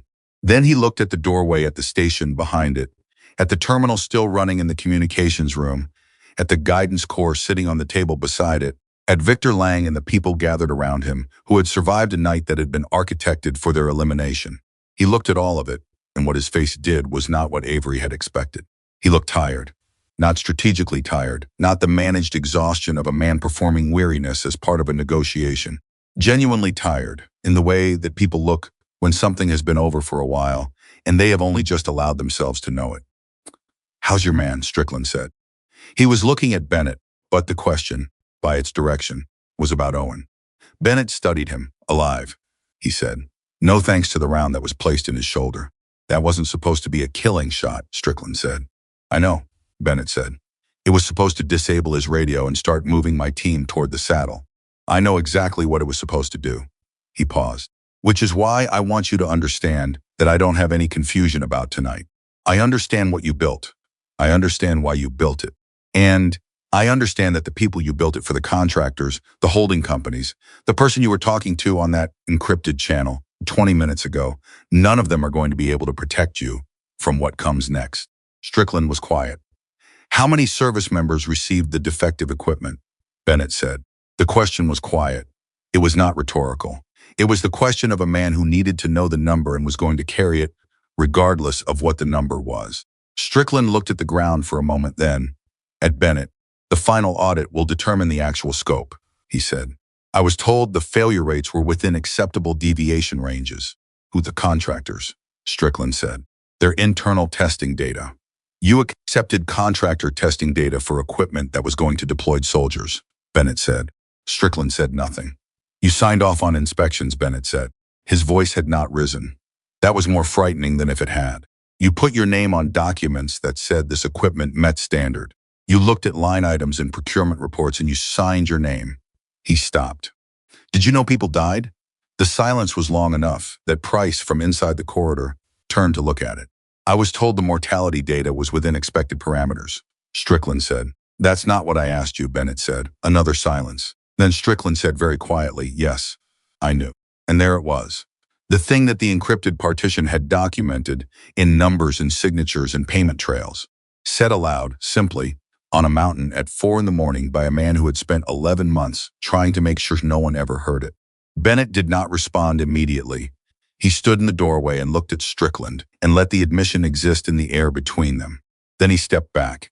Come inside, he said. The marshals will be here in 40 minutes. You're going to wait for them here, where I can see you. Strickland came inside. He sat in the corner of the communications room, away from the terminal, and he did not speak again. Victor did not look at him. Owen looked at him once and then looked away.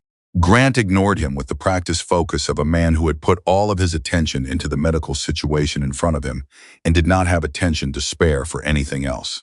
Price stood near the doorway and watched Strickland the way a person watches something they are not going to allow to become a problem again. Avery stood at the terminal table. She had set her rifle down. For the first time, and she did not calculate how many hours. For the first time in a long time, she set it down on the table beside the guidance core, and she stood next to it without holding it. And she looked at the authentication confirmations still scrolling slowly across the terminal screen.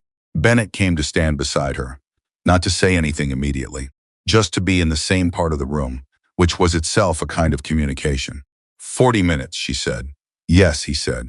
Owen needs a surgical facility in the next 6 hours or the shoulder damage becomes permanent, she said. Grant told me before Strickland came in. I know, Bennett said. The marshals will have medical support. I requested it on the third check-in. She nodded. He looked at the rifle on the table. He looked at it for a moment without speaking.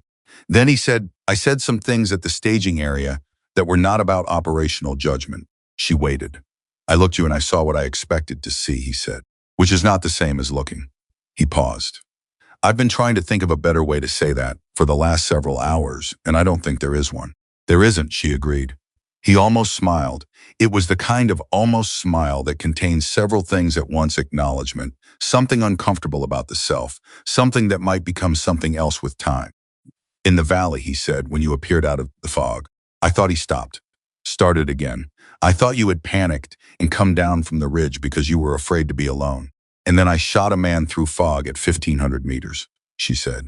Yes, he said, and then you did that. And then you still demanded an explanation, she said. And then I still demanded an explanation, he agreed. Because I needed to be right about what I had seen more than I needed to see what was actually in front of me. He said it without flinching. That's a specific kind of failure, it's mine. I'm telling you that directly because you deserve to hear it directly. Avery picked up her rifle, not to aim it at anything, just because it was hers and it belonged in her hands. She checked the chamber empty, 2 rounds in the magazine, and set it back down.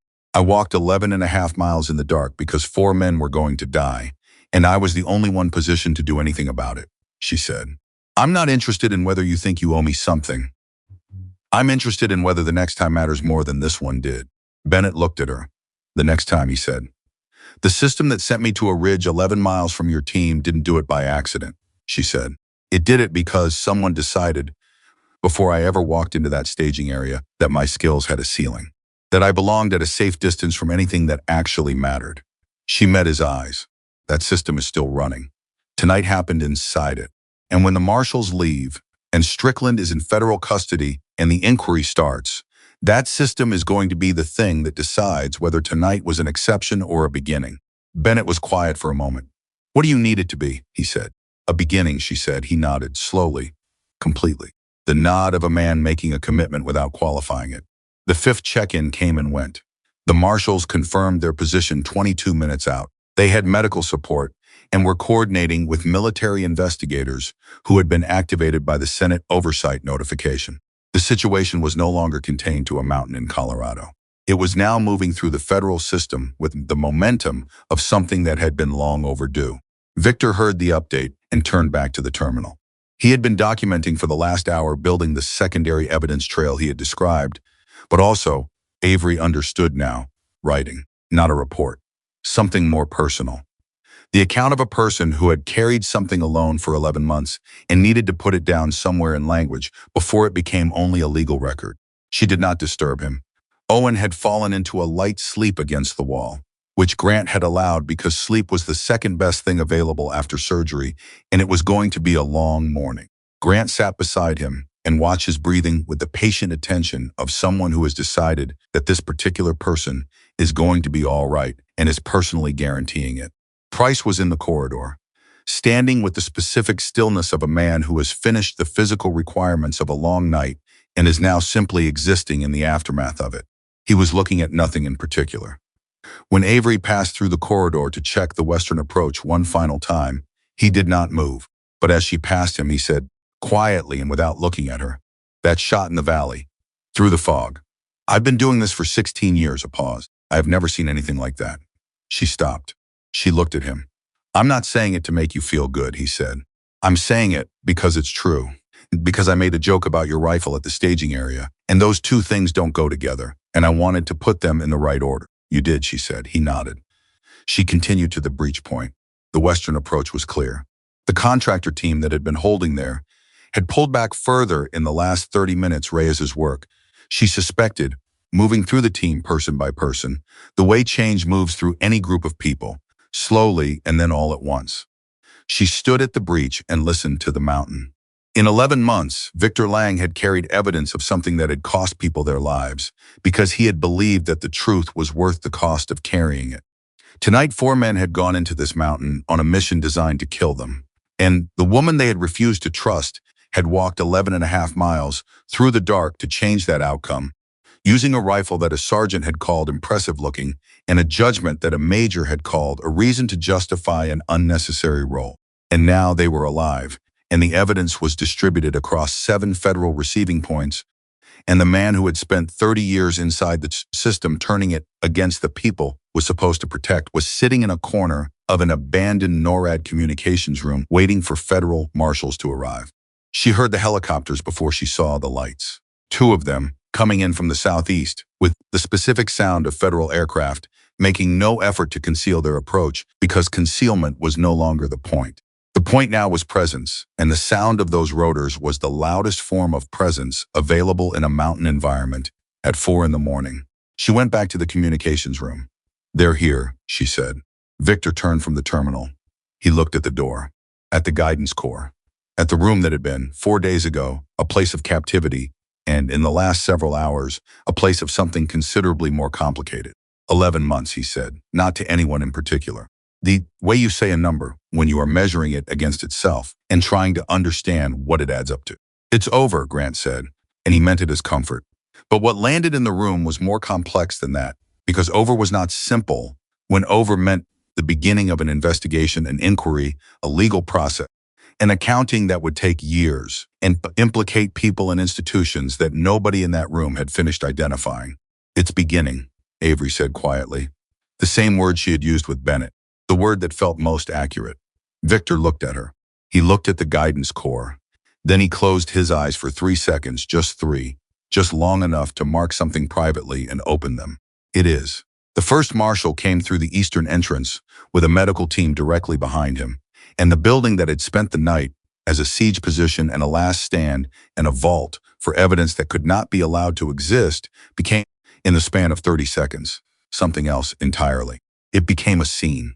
A federal scene, with investigators and equipment, and the specific organized busyness of people whose job begins where the dangerous part ends. Owen was on a stretcher in 4 minutes.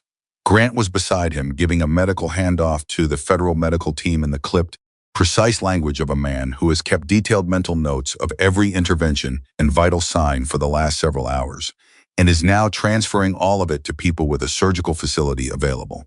Victor walked out under his own power, with a federal investigator on each side who treated him with the specific careful attention given to a person who is simultaneously a witness, a victim, and the most important piece of evidence in a federal case. He carried nothing. He left the terminal running. Strickland walked out without resistance. His personal security operators, who had waited at the command vehicle through all of it, were detained by marshal personnel who had clearly been briefed on the situation with some thoroughness. Strickland said nothing as he was placed in federal custody. He looked straight ahead. Whatever was happening inside him was happening somewhere nobody else could see. Bennett walked out and immediately went to the marshal in charge, a woman named Torres, compact and precise, with the economy of movement that comes from decades in high-pressure federal work, and began the operational debrief that would take the better part of the next 6 hours. He spoke for several minutes before he stopped and turned, looking back at the station entrance. Looking for Avery, she was the last one out. She came through the eastern entrance with her rifle across her back, and the guidance core in her hands. She had picked it up from the terminal table because it was evidence and because nobody else had remembered to carry it out, and because some habits of precision do not turn off just because the crisis has resolved. She handed it to a federal evidence officer who received it with both hands and an expression that conveyed he understood exactly what he was holding. Torres looked at her, at the rifle, at the guidance core transfer, at the 11.5 miles of mountain between this building and the observation post, where Avery had been assigned to remain. "Chief Warrant Officer Quinn?" Torres said. "Yes," Avery said. Torres looked at her for a moment with the evaluating attention of someone assembling a picture from multiple pieces and making sure the assembly is accurate. "We're going to need a full statement from you," she said, "starting from when you left observation post Delta 7. "I know," Avery said. "That departure is going to generate a formal inquiry," Torres said. "It was not a threat. It was information delivered accurately, the way professionals deliver information to each other." "I know that too," Avery said. Torres held her gaze for another second.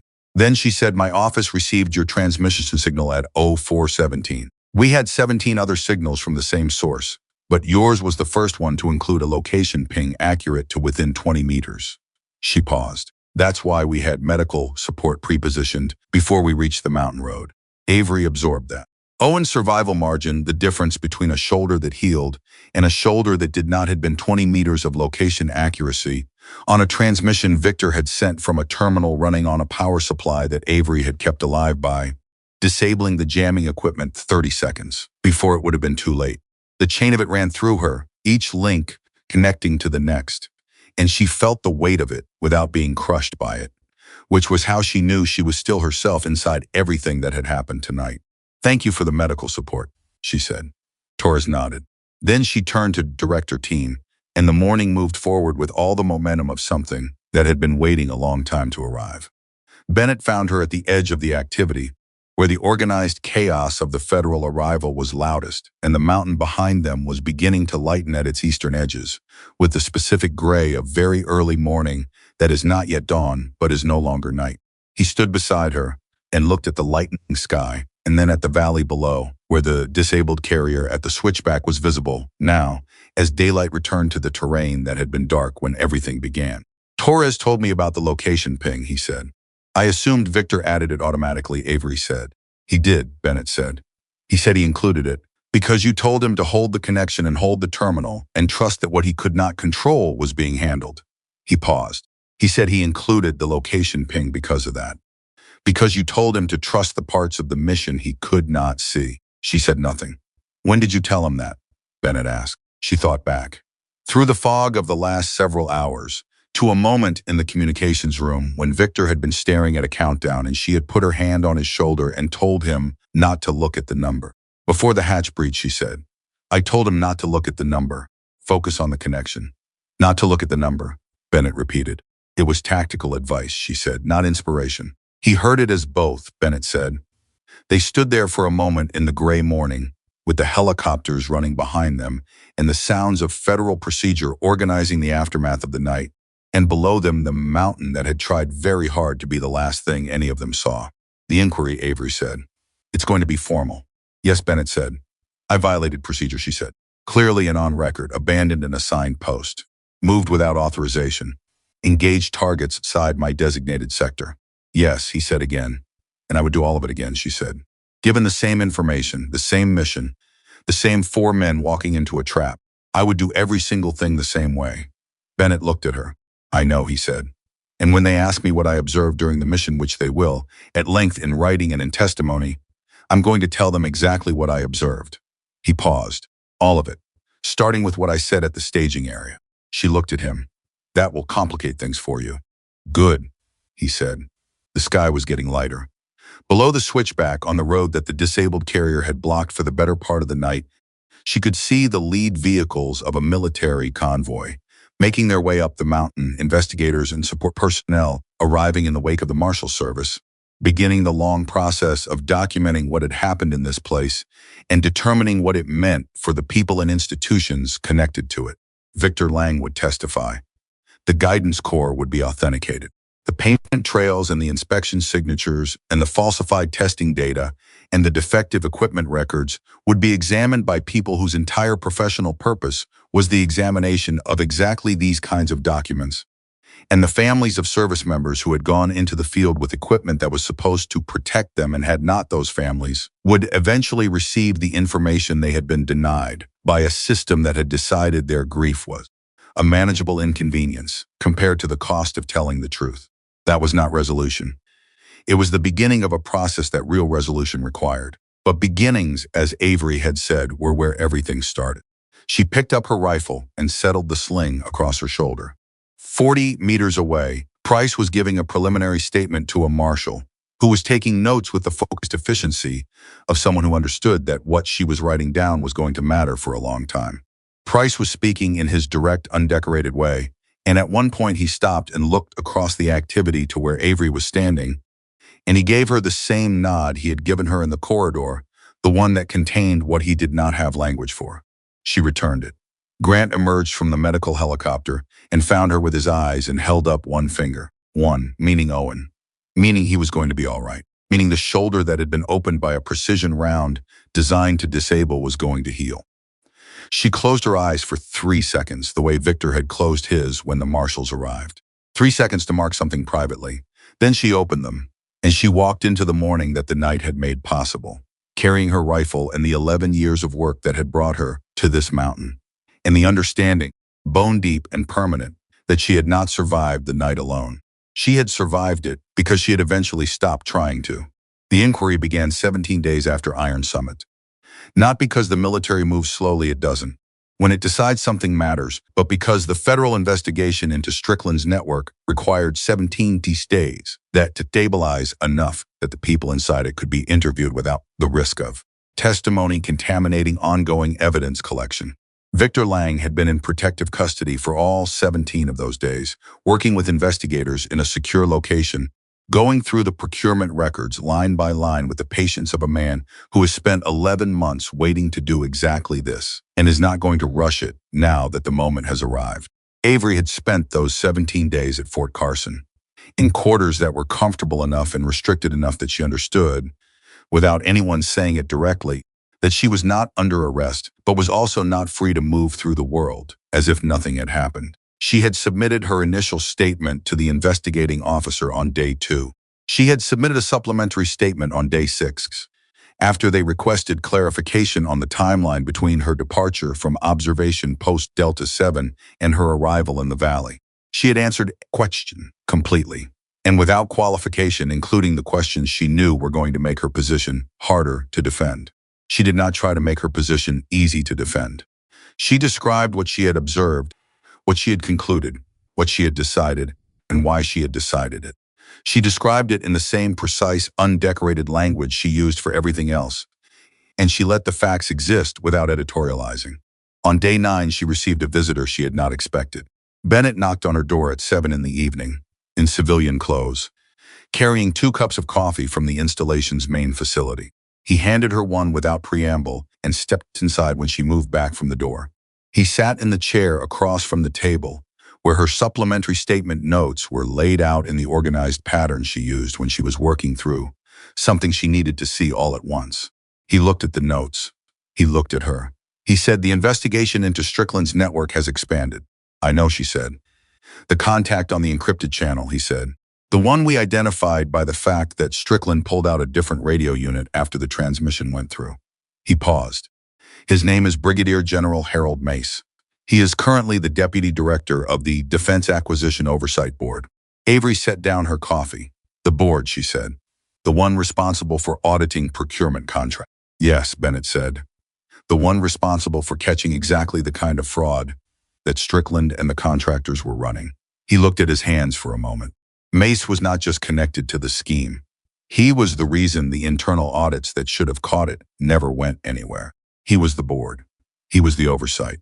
And when Victor Lang found the evidence and copied it and moved it inside the guidance core, Mace was the person who authorized Strickland to do whatever was necessary to recover it. The room was very quiet. "How many people knew?" she said. "Investigators are still determining the full scope," Bennett said. "But the current estimate is that the network involves 6 contractors, 4 oversight officials, and 3 acquisition officers across 2 separate procurement cycles spanning 7 years." He stopped. "They have identified by name 41 service members, whose deaths during active duty deployments may be attributable to equipment failure caused by the defective gear those contractors supplied." 41. The number sat between them like something that had weight and temperature. "The families," Avery said, "are being notified," Bennett said, "one by one, with everything that entails." His voice stayed controlled, but she heard what was underneath it, the same thing she had seen in his face in the communications room when Victor first described the equipment failures. The grief that was not abstract. "There were 2 service members from my previous unit," he said, "Corporal James Whitfield and Specialist Diana Rourke, both killed in the same engagement in 2019. The after-action report attributed their deaths to enemy fire." He paused. "The body armor they were wearing had a structural failure rate under ballistic impact that was documented in the contractor's internal testing records 6 months before those vests were shipped." She did not say anything. There was nothing to say that was adequate to what he had just described, and she was not the kind of person who filled silence with words that were not adequate. They sat with it for a moment. Then Bennett said, "The inquiry into your conduct starts formally in 8 days. I've submitted my testimony. Price submitted his this morning. Grant and Owen both submitted written statements 3 days ago." He looked at her. "You should know what we said. Tell me," she said. "I told them what I observed at the staging area," he said. "My exact words to you. My decision to assign you to Delta 7. My dismissal of the concerns you flagged in writing before the mission." He paused.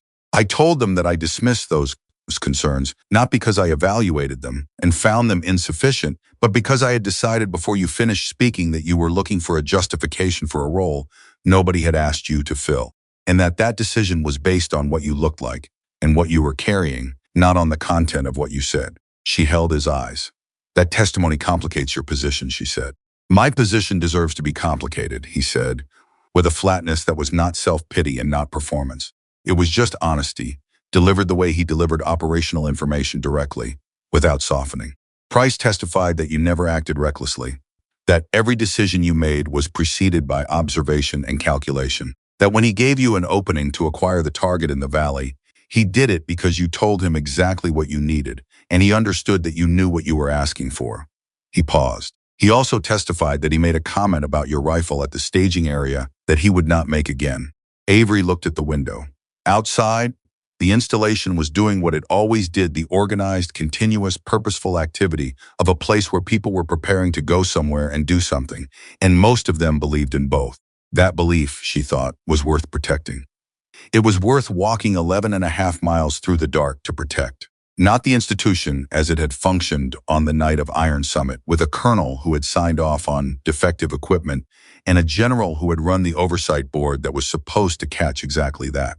But the thing the institution was supposed to be, underneath everything that had been layered on top of it by people who had decided that their interests mattered more than the people they had been given authority over.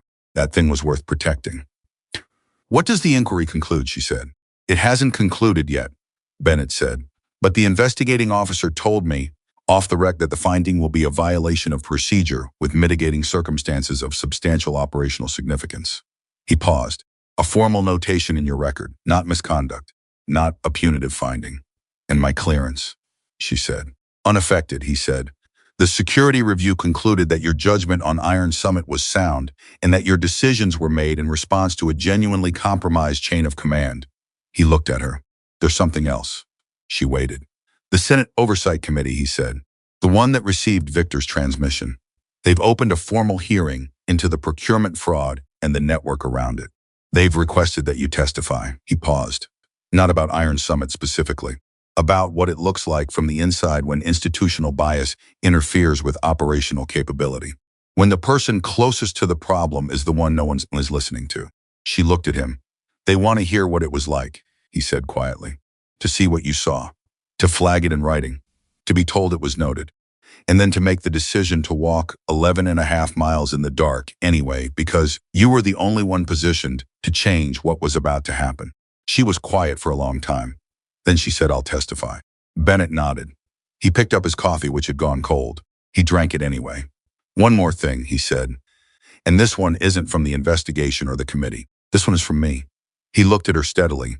I've been asked to stand up a training program at Lewis McCord. Experienced operators. The focus is on decision-making under compromised conditions, compromised intelligence, compromised chain of command, the specific skill set of knowing when the information you have is being manipulated and what to do about it. He paused. I want you to lead the curriculum development, and I want you to be the primary instructor for the precision assessment module. She looked at him. You want me to teach? I want you to change what the next generation of operators knows how to see, he said. Iron Summit happened because a lot of capable people had been trained to trust the system more than their own observation. Victor Lang saw the fraud and was dismissed. You saw the mission anomalies and were dismissed. He leaned forward slightly. I want operators who know the difference between a rule that creates discipline and a rule that creates distance. I want them to hear it from someone who lived that distinction on a mountain in Colorado and brought 4 people home because of it. She thought about it. Not the way she thought when she was calculating, not the quick, precise processing of variables and probabilities. The slower kind of thinking that involves things that are not quantifiable. She thought about the 18-year-old version of herself, who had entered service understanding that she would have to be twice as capable to be considered half as qualified. She thought about 11 years of being the only one in rooms, the only one on teams, the only one at observation posts that were 11.5 miles from anything that mattered. Thought about the morning after Iron Summit, when Torres had told her about the location ping and the 20 meters of accuracy that had pre-positioned the medical support that kept Owen Hale's shoulder from being a permanent injury. She thought about what it would have meant at A10 Encounter a training program that taught operators to listen to the person closest to the problem, regardless of what that person looked like or what they were carrying. Did not, yes, she said. The inquiry included 12 days later, on a Tuesday morning in a room that smelled like institutional coffee and old carpet, with an investigating officer named Colonel Patricia Ferris, who had 31 years in, and the specific quality of attention that comes from spending 3 decades deciding things that mattered. She read the findings into the record in a flat, precise voice that gave nothing away about what she thought of them. Violation of standing orders. Observation post Delta 7. Departure without authorization. Movement through restricted terrain without coordination. Engagement of targets outside designated sector. The violations were enumerated clearly and completely without softening. Avery sat across from Ferris and listened to each one named. She did not look at anything other than the middle distance, slightly past Ferris's left shoulder, which was where she looked when she needed to hear something clearly without letting the room's atmosphere interfere with the hearing. Then Ferris said, the investigation has also found that Chief Warrant Officer Quinn identified 3 documented anomalies in the mission intelligence prior to departure, flagged all 3 through proper reporting channels, received no substantive response, and proceeded with an assigned position that placed her at a distance from the operational area that was inconsistent with the unit's actual needs given the threat environment. A pause. The investigation further finds that Chief Warrant Officer Quinn's departure from Delta 7 was preceded by observable indicators that the mission had been compromised, including active jamming of communication frequency, a precision wounding shot consistent with deliberate hurting tactics, and the imminent incapacitation of the team's communications capability. Another pause. The investigating officer finds that the decision to depart the assigned position, while procedurally irregular, was made in response to credible evidence of a compromised mission and was executed with consistent operational discipline throughout. Avery breathed. A formal notation will be entered in the record as required by standing orders, Ferris said. Chief Warrant Officer Quinn is cleared of misconduct. A commendation for exceptional operational judgment under compromised conditions will be entered simultaneously in her service record. She said it the way she said everything, flat, precise, undecorated. And then she looked up from the document in front of her, and she looked directly at Avery. And what was in her expression was not soft and was not warm in the conventional sense, but it was real. It was the look of a woman who had spent 31 years in a system that had told her, in many different ways on many different days, that her judgment had a ceiling, and who recognized in Avery's file the specific shape of that particular experience. "You did good work up there, Chief Warrant Officer," Ferris said. It was not in the record. It was just the two of them in a room with old carpet and institutional coffee. "Thank you, ma'am," Avery said. She walked out of the building into a day that was cold and clear, with the kind of sky that Colorado does in October when it decides to remind you what sky is supposed to look like. She stood outside for a moment. She did not call anyone. She did not text anyone. She let the moment exist as itself, without immediately moving to the next thing. Then she called Grant. He picked up on the second ring. "Well," he said. "Cleared," she said. She heard him exhale. "Owen's going to want to buy you dinner," he said.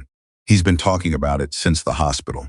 Apparently, he has opinions about restaurants that he has been unable to express because he's been in physical therapy for a month. Tell him I'll hold him to it," she said. "He's going to order the most expensive thing on the menu," Grant said. "Fair warning." "He earned it," she said. She hung up. She looked at the sky for another moment. Then she called Price. Price picked up on the fourth ring, which was typical. He always picked up on the fourth ring, as if he wanted you to know that he had considered not answering before deciding in your favor. "Inquiry's done," she said. "I know," he said. "Ferris called Bennett 20 minutes ago." She paused. "He asked her to call him?" "He asked her to let him know the moment it was finished," Price said. "He's been at the installation since 7 this morning." A pause. "He didn't tell you he was coming?" "No," she said. "That's because he didn't want to make it about him being there," Price said, "which is either growth or good strategy. Probably both." Another pause, and then Price said something she had not expected. In the direct and undecorated way that was the only way he said anything. "I've been in this work for 16 years. I have worked with some exceptional people. People who could do things under pressure that I could not do and will never be able to do." He stopped. "I'm adding your name to that list, which is not a small list, and the bar for it is not low, and I want you to know that." She was quiet for a moment. "Thank you, Nolan," she said. She used his first name deliberately because it was the kind of moment that first names were for. A pause. Then Price said, in a voice that was trying very hard to stay in its lane, "Don't make it weird." She almost laughed. "Wasn't planning to," she said. She found Bennett exactly where Price had implied he was, at a picnic table outside the main facility building, in the cold October air, in civilian clothes again, with a cup of coffee that he was not drinking. He looked up when she approached. He read her face, and his own expression did something that was not quite a smile, but was in the neighborhood of one. "Cleared," she said. "Good," he said. And then, without transitioning, the Lewis McCord program has a start date. 6 weeks. The initial cohort is 14 operators, all with combat experience, all at the CW3 level or above. The curriculum development timeline is tight. He looked at her. "Are you still in?" I said, "Yes, 9 days ago," she said. "I know," he said. "I wanted to ask again after the inquiry, because the inquiry changes the context." She sat across from him. "The inquiry changes the record," she said. "It doesn't change the answer." He nodded. He looked at his coffee. Then he looked at her with the directness that she had come to understand was the version of him that existed underneath the performance of certainty he had worn at the staging area. "What do you want them to understand?" he said. "The 14 operators in the first cohort. If you could give them one thing from Iron Summit, one thing they could carry into the next situation, whatever that situation is, what would it be?" She thought about it. She thought about the 11.5 miles. She thought about the observation post and the tracking signals going stationary on the tablet screen. She thought about the calculations she had made, standing alone in the pre-dawn dark, about the difference between a rule that created discipline and a rule that had been engineered to create distance. She thought about Victor Lang, who had carried a truth alone for 11 months, because every system around him had been designed to absorb and neutralize exactly the kind of truth he was carrying. She thought about Corporal Reyes, who had walked across open terrain toward a defended building in the middle of an active assault because he had heard enough to know that the mission he was serving was not the mission he had been told he was serving, and because his brother had come home with shrapnel in his back from a vest that should have stopped it. She thought about Owen's one-finger signal from the helicopter door. She thought about Price in the corridor, saying he had never seen anything like it, in the voice of a man measuring the distance between what he had assumed and what he had witnessed. That the moment you know something is wrong, she said, and you report it through proper channels, and the proper channels say noted, that is not the end of your responsibility. It is the beginning of a harder one. She looked at Bennett. Proper channels exist for good reasons. They create discipline, coordination, accountability. I am not going to stand in front of 14 operators and tell them that orders exist to be broken. That would be a dangerous lie. She paused. But I am going to tell them that obedience without observation is not discipline.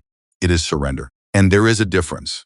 And learning to feel that difference in real time, under pressure, when the person telling you to stay in your lane has authority and confidence and institutional weight, that is the hardest skill in this work. Harder than any shot. Harder than any terrain. Bennett looked at her for a long time. Then he said, that's the curriculum. That's the beginning of it, she said. 6 weeks later, Avery walked into a training room at Joint Base Lewis McChord and set her rifle on the table at the front of the room. 14 operators looked at it. Most of them had heard something about Iron Summit, the outline of it, at least.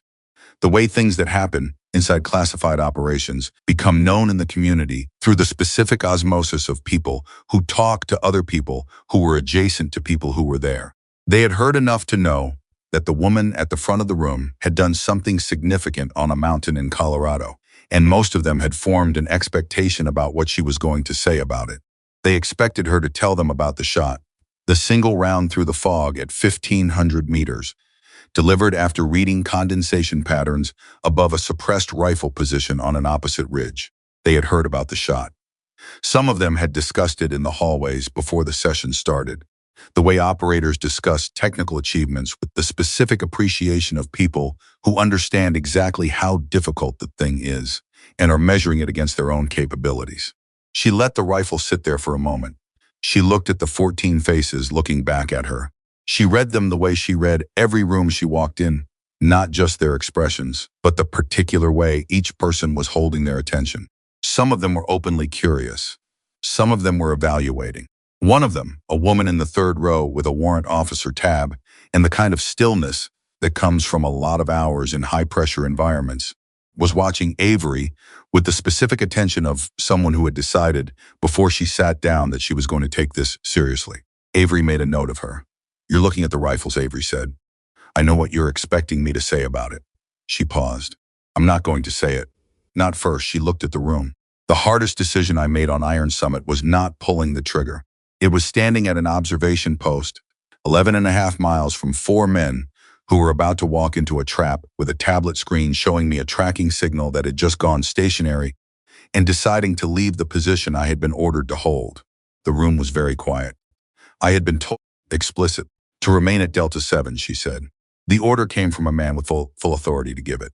It was clear, direct, and unambiguous. And I had flagged in writing 3 separate intelligence anomalies before the mission launched and been told that my concerns were noted. She let the words sit there. Noted. Not addressed. Not evaluated. Noted. Which is what you say to someone when you have decided that what they are saying does not warrant your engagement. She looked at the room. How many of you, she said, have been told that your concern has been noted? Several hands went up. Not all of them. Enough. Keep them up, she said. If the thing you flagged turned out to be a real problem. Most of the hands stayed up. She nodded. She looked at the hands for a moment, then let them down. I am not here to teach you to be insubordinate, she said. I am here to teach you to be accurate. And accuracy in this work means being honest about what you observe, even when the system around you has decided that what you observe is inconvenient. She paused. It also means being accountable for the decisions you make on the basis of that observation. I violated procedure on Iron Summit. I violated it clearly, and on record, and I accepted the consequences of that violation through a formal inquiry that lasted 3 weeks. She picked up the rifle and held it. I would do it again. Not because the rules didn't matter, but because I understood why the rules existed to create coordination and accountability in high-pressure environments, and because I understood that in that specific situation, the rules were being used as a mechanism of exclusion rather than a mechanism of coordination. She set the rifle back down. Learning the difference between those two things in real time is what this program is for. The woman in the third row raised her hand. Avery acknowledged her. Chief Warrant Officer, the woman said, how do you know? In the moment. When you're at the post and the signal goes stationary and the radio is jammed and you're trying to decide whether what you're looking at is a compromised mission or a series of coincidences that look compromised, how do you know which one it is? It was the right question. Avery had known it was coming because it was the only question that actually mattered, and the woman in the third row had understood that before she sat down, which was why she was already paying attention before the session started. You document, Avery said. You flag every anomaly in writing through proper channels with timestamps and specifics. You do this not because you expect the channels to respond, but because documentation is the record of your observation. It is the evidence that what you saw was real and that you reported it. She paused. And then you ask yourself one question only. If I take the action I'm considering, and I am wrong about the threat if the mission is not compromised, if the signal went stationary for a mundane reason, if the satellite blackout was scheduled maintenance, what is the consequence of my action? She looked at the room. I violated my post order, she said. If Iron Summit had been exactly what the briefing said it was, 6 lightly armed smugglers, no secondary threat, no compromised chain of command, I would have walked 11.5 miles through the dark and arrived at a successful mission that did not need me. I would have faced the inquiry without the mitigating circumstances. I would have faced a harder finding. She paused. And I would still have done it, because the cost of being wrong about the threat was manageable. But the cost of being right about the threat and staying at Delta 7, she stopped. 4 people would not have walked off that mountain. The room absorbed that. That is the calculation, she said. Not mission versus orders. Not individual judgment versus institutional authority. The calculation is, what is the cost of each possible error and which error can be survived? She looked at the woman in the third row. Does that answer your question? Partially, the woman said.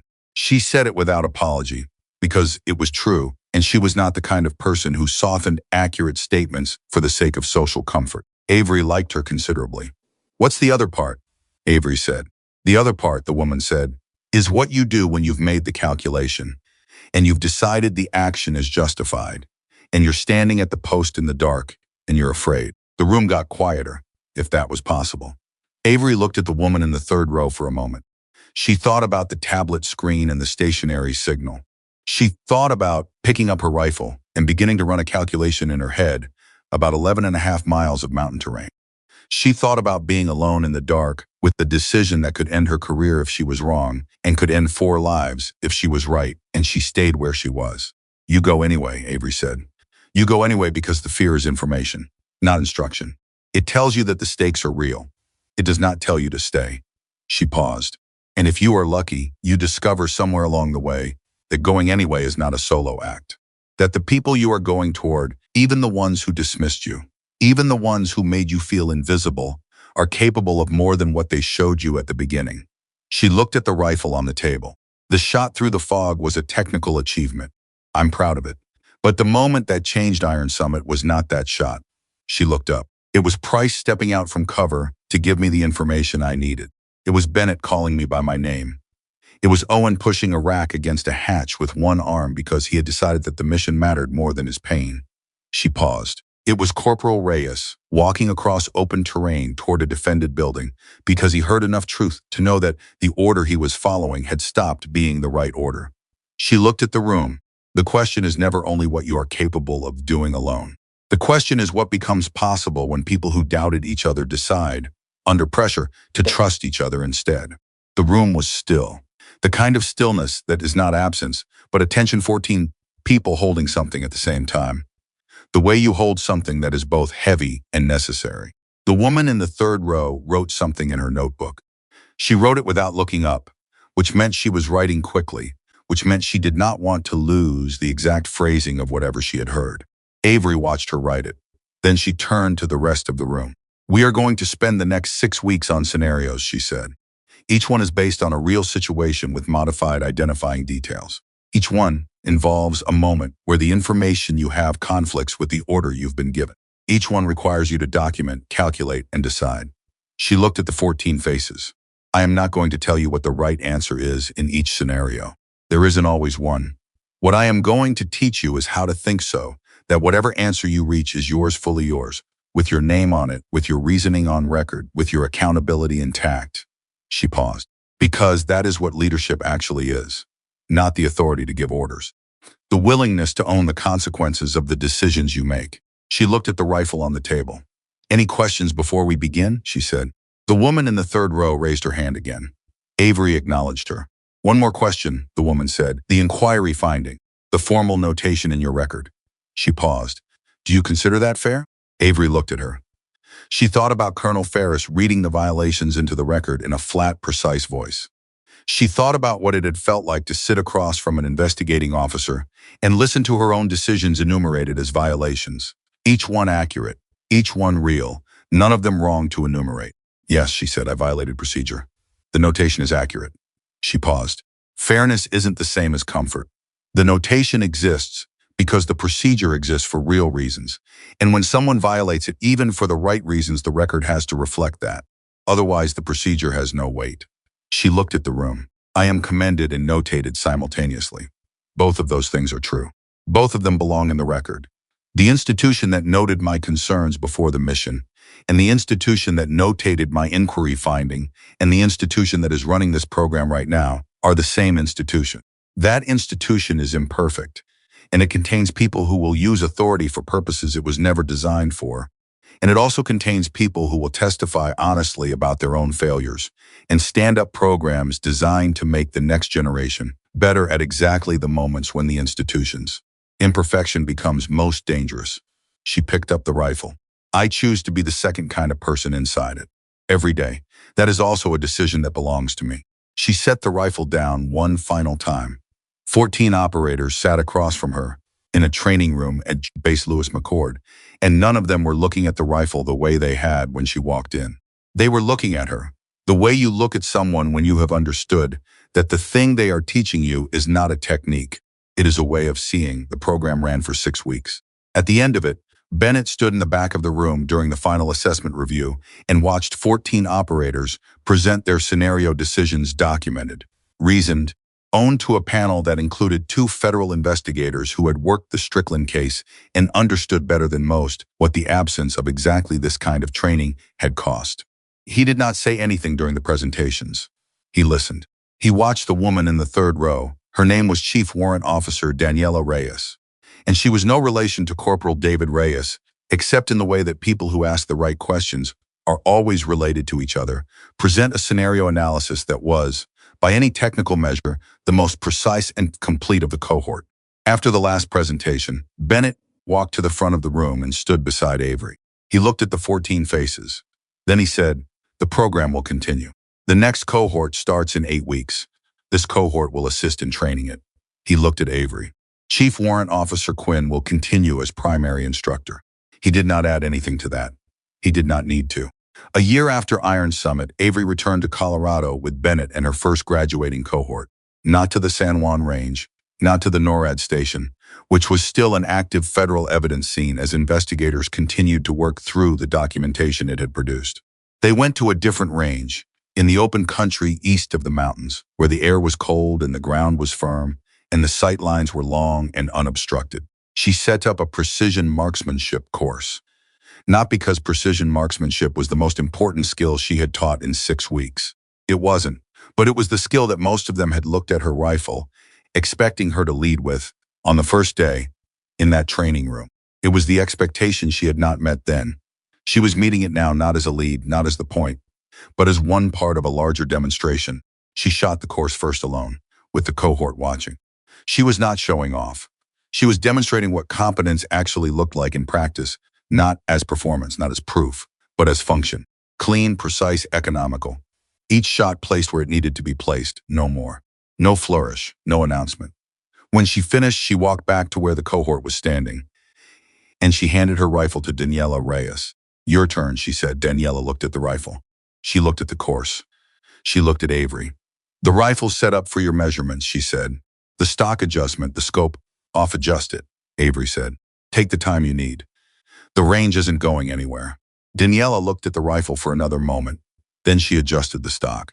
She recalibrated the scope, offset, with the methodical attention of a person who has learned that the one time you skip the check is the one time something has shifted. She settled into position. She ran the course, not perfectly, better than she had expected, which was a different thing, and more important. When she finished and walked back, she handed the rifle to the operator beside her, who handed it down the line, each person taking the course in turn, adjusting for their measurements, making it their own. Bennett watched from the side. He watched all of it, the adjustments, the course, the handing down the line. He watched Avery watching, and what he read in her face was something he recognized. Because he had felt a version of it himself on a mountain in Colorado, when 4 men had needed something that they did not have, and the person they had dismissed turned out to be the only one who could provide it. What he read in Avery's face was not pride exactly. It was something quieter and more durable. It was the specific satisfaction of a person who has stopped carrying everything alone because she has found people capable of carrying some of it with her. No one asked why a woman was running the course. No one looked at her rifle with evaluating distance. No one assigned a position 11.5 miles from anything that mattered. They asked what she saw.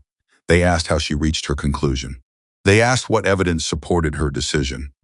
They stood behind her, not watching her, not waiting for her to prove something, not measuring her against an expectation she had never been given the chance to exceed. They were learning from her. Avery Quinn had once been the weakest link they refused to include. She had become the only chance they had to survive. But the breakthrough that Iron Summit had made possible was larger than one extraordinary shot in the fog, larger than one night on a mountain, larger than the inquiry finding and the commendation and the notation that sat beside each other in her record like two truths that did not cancel each other out. The breakthrough was this. She had walked into a system that told capable people to remain silent, and she had refused, and she had survived the refusal, and she had turned it into a room full of people learning to see more clearly, not because she was exceptional alone, but because she had proven, on a mountain in Colorado, that competence has no gender. That evidence is not diminished by who carries it, and that real leadership does not begin when the hierarchy grants you permission. It begins the moment you stop waiting for permission and take the walk you know you have to take, through the dark, toward the people who need what only you can give them. And it does not end until the person beside you picks up the rifle, adjusts it to fit their own hands, and takes the next shot.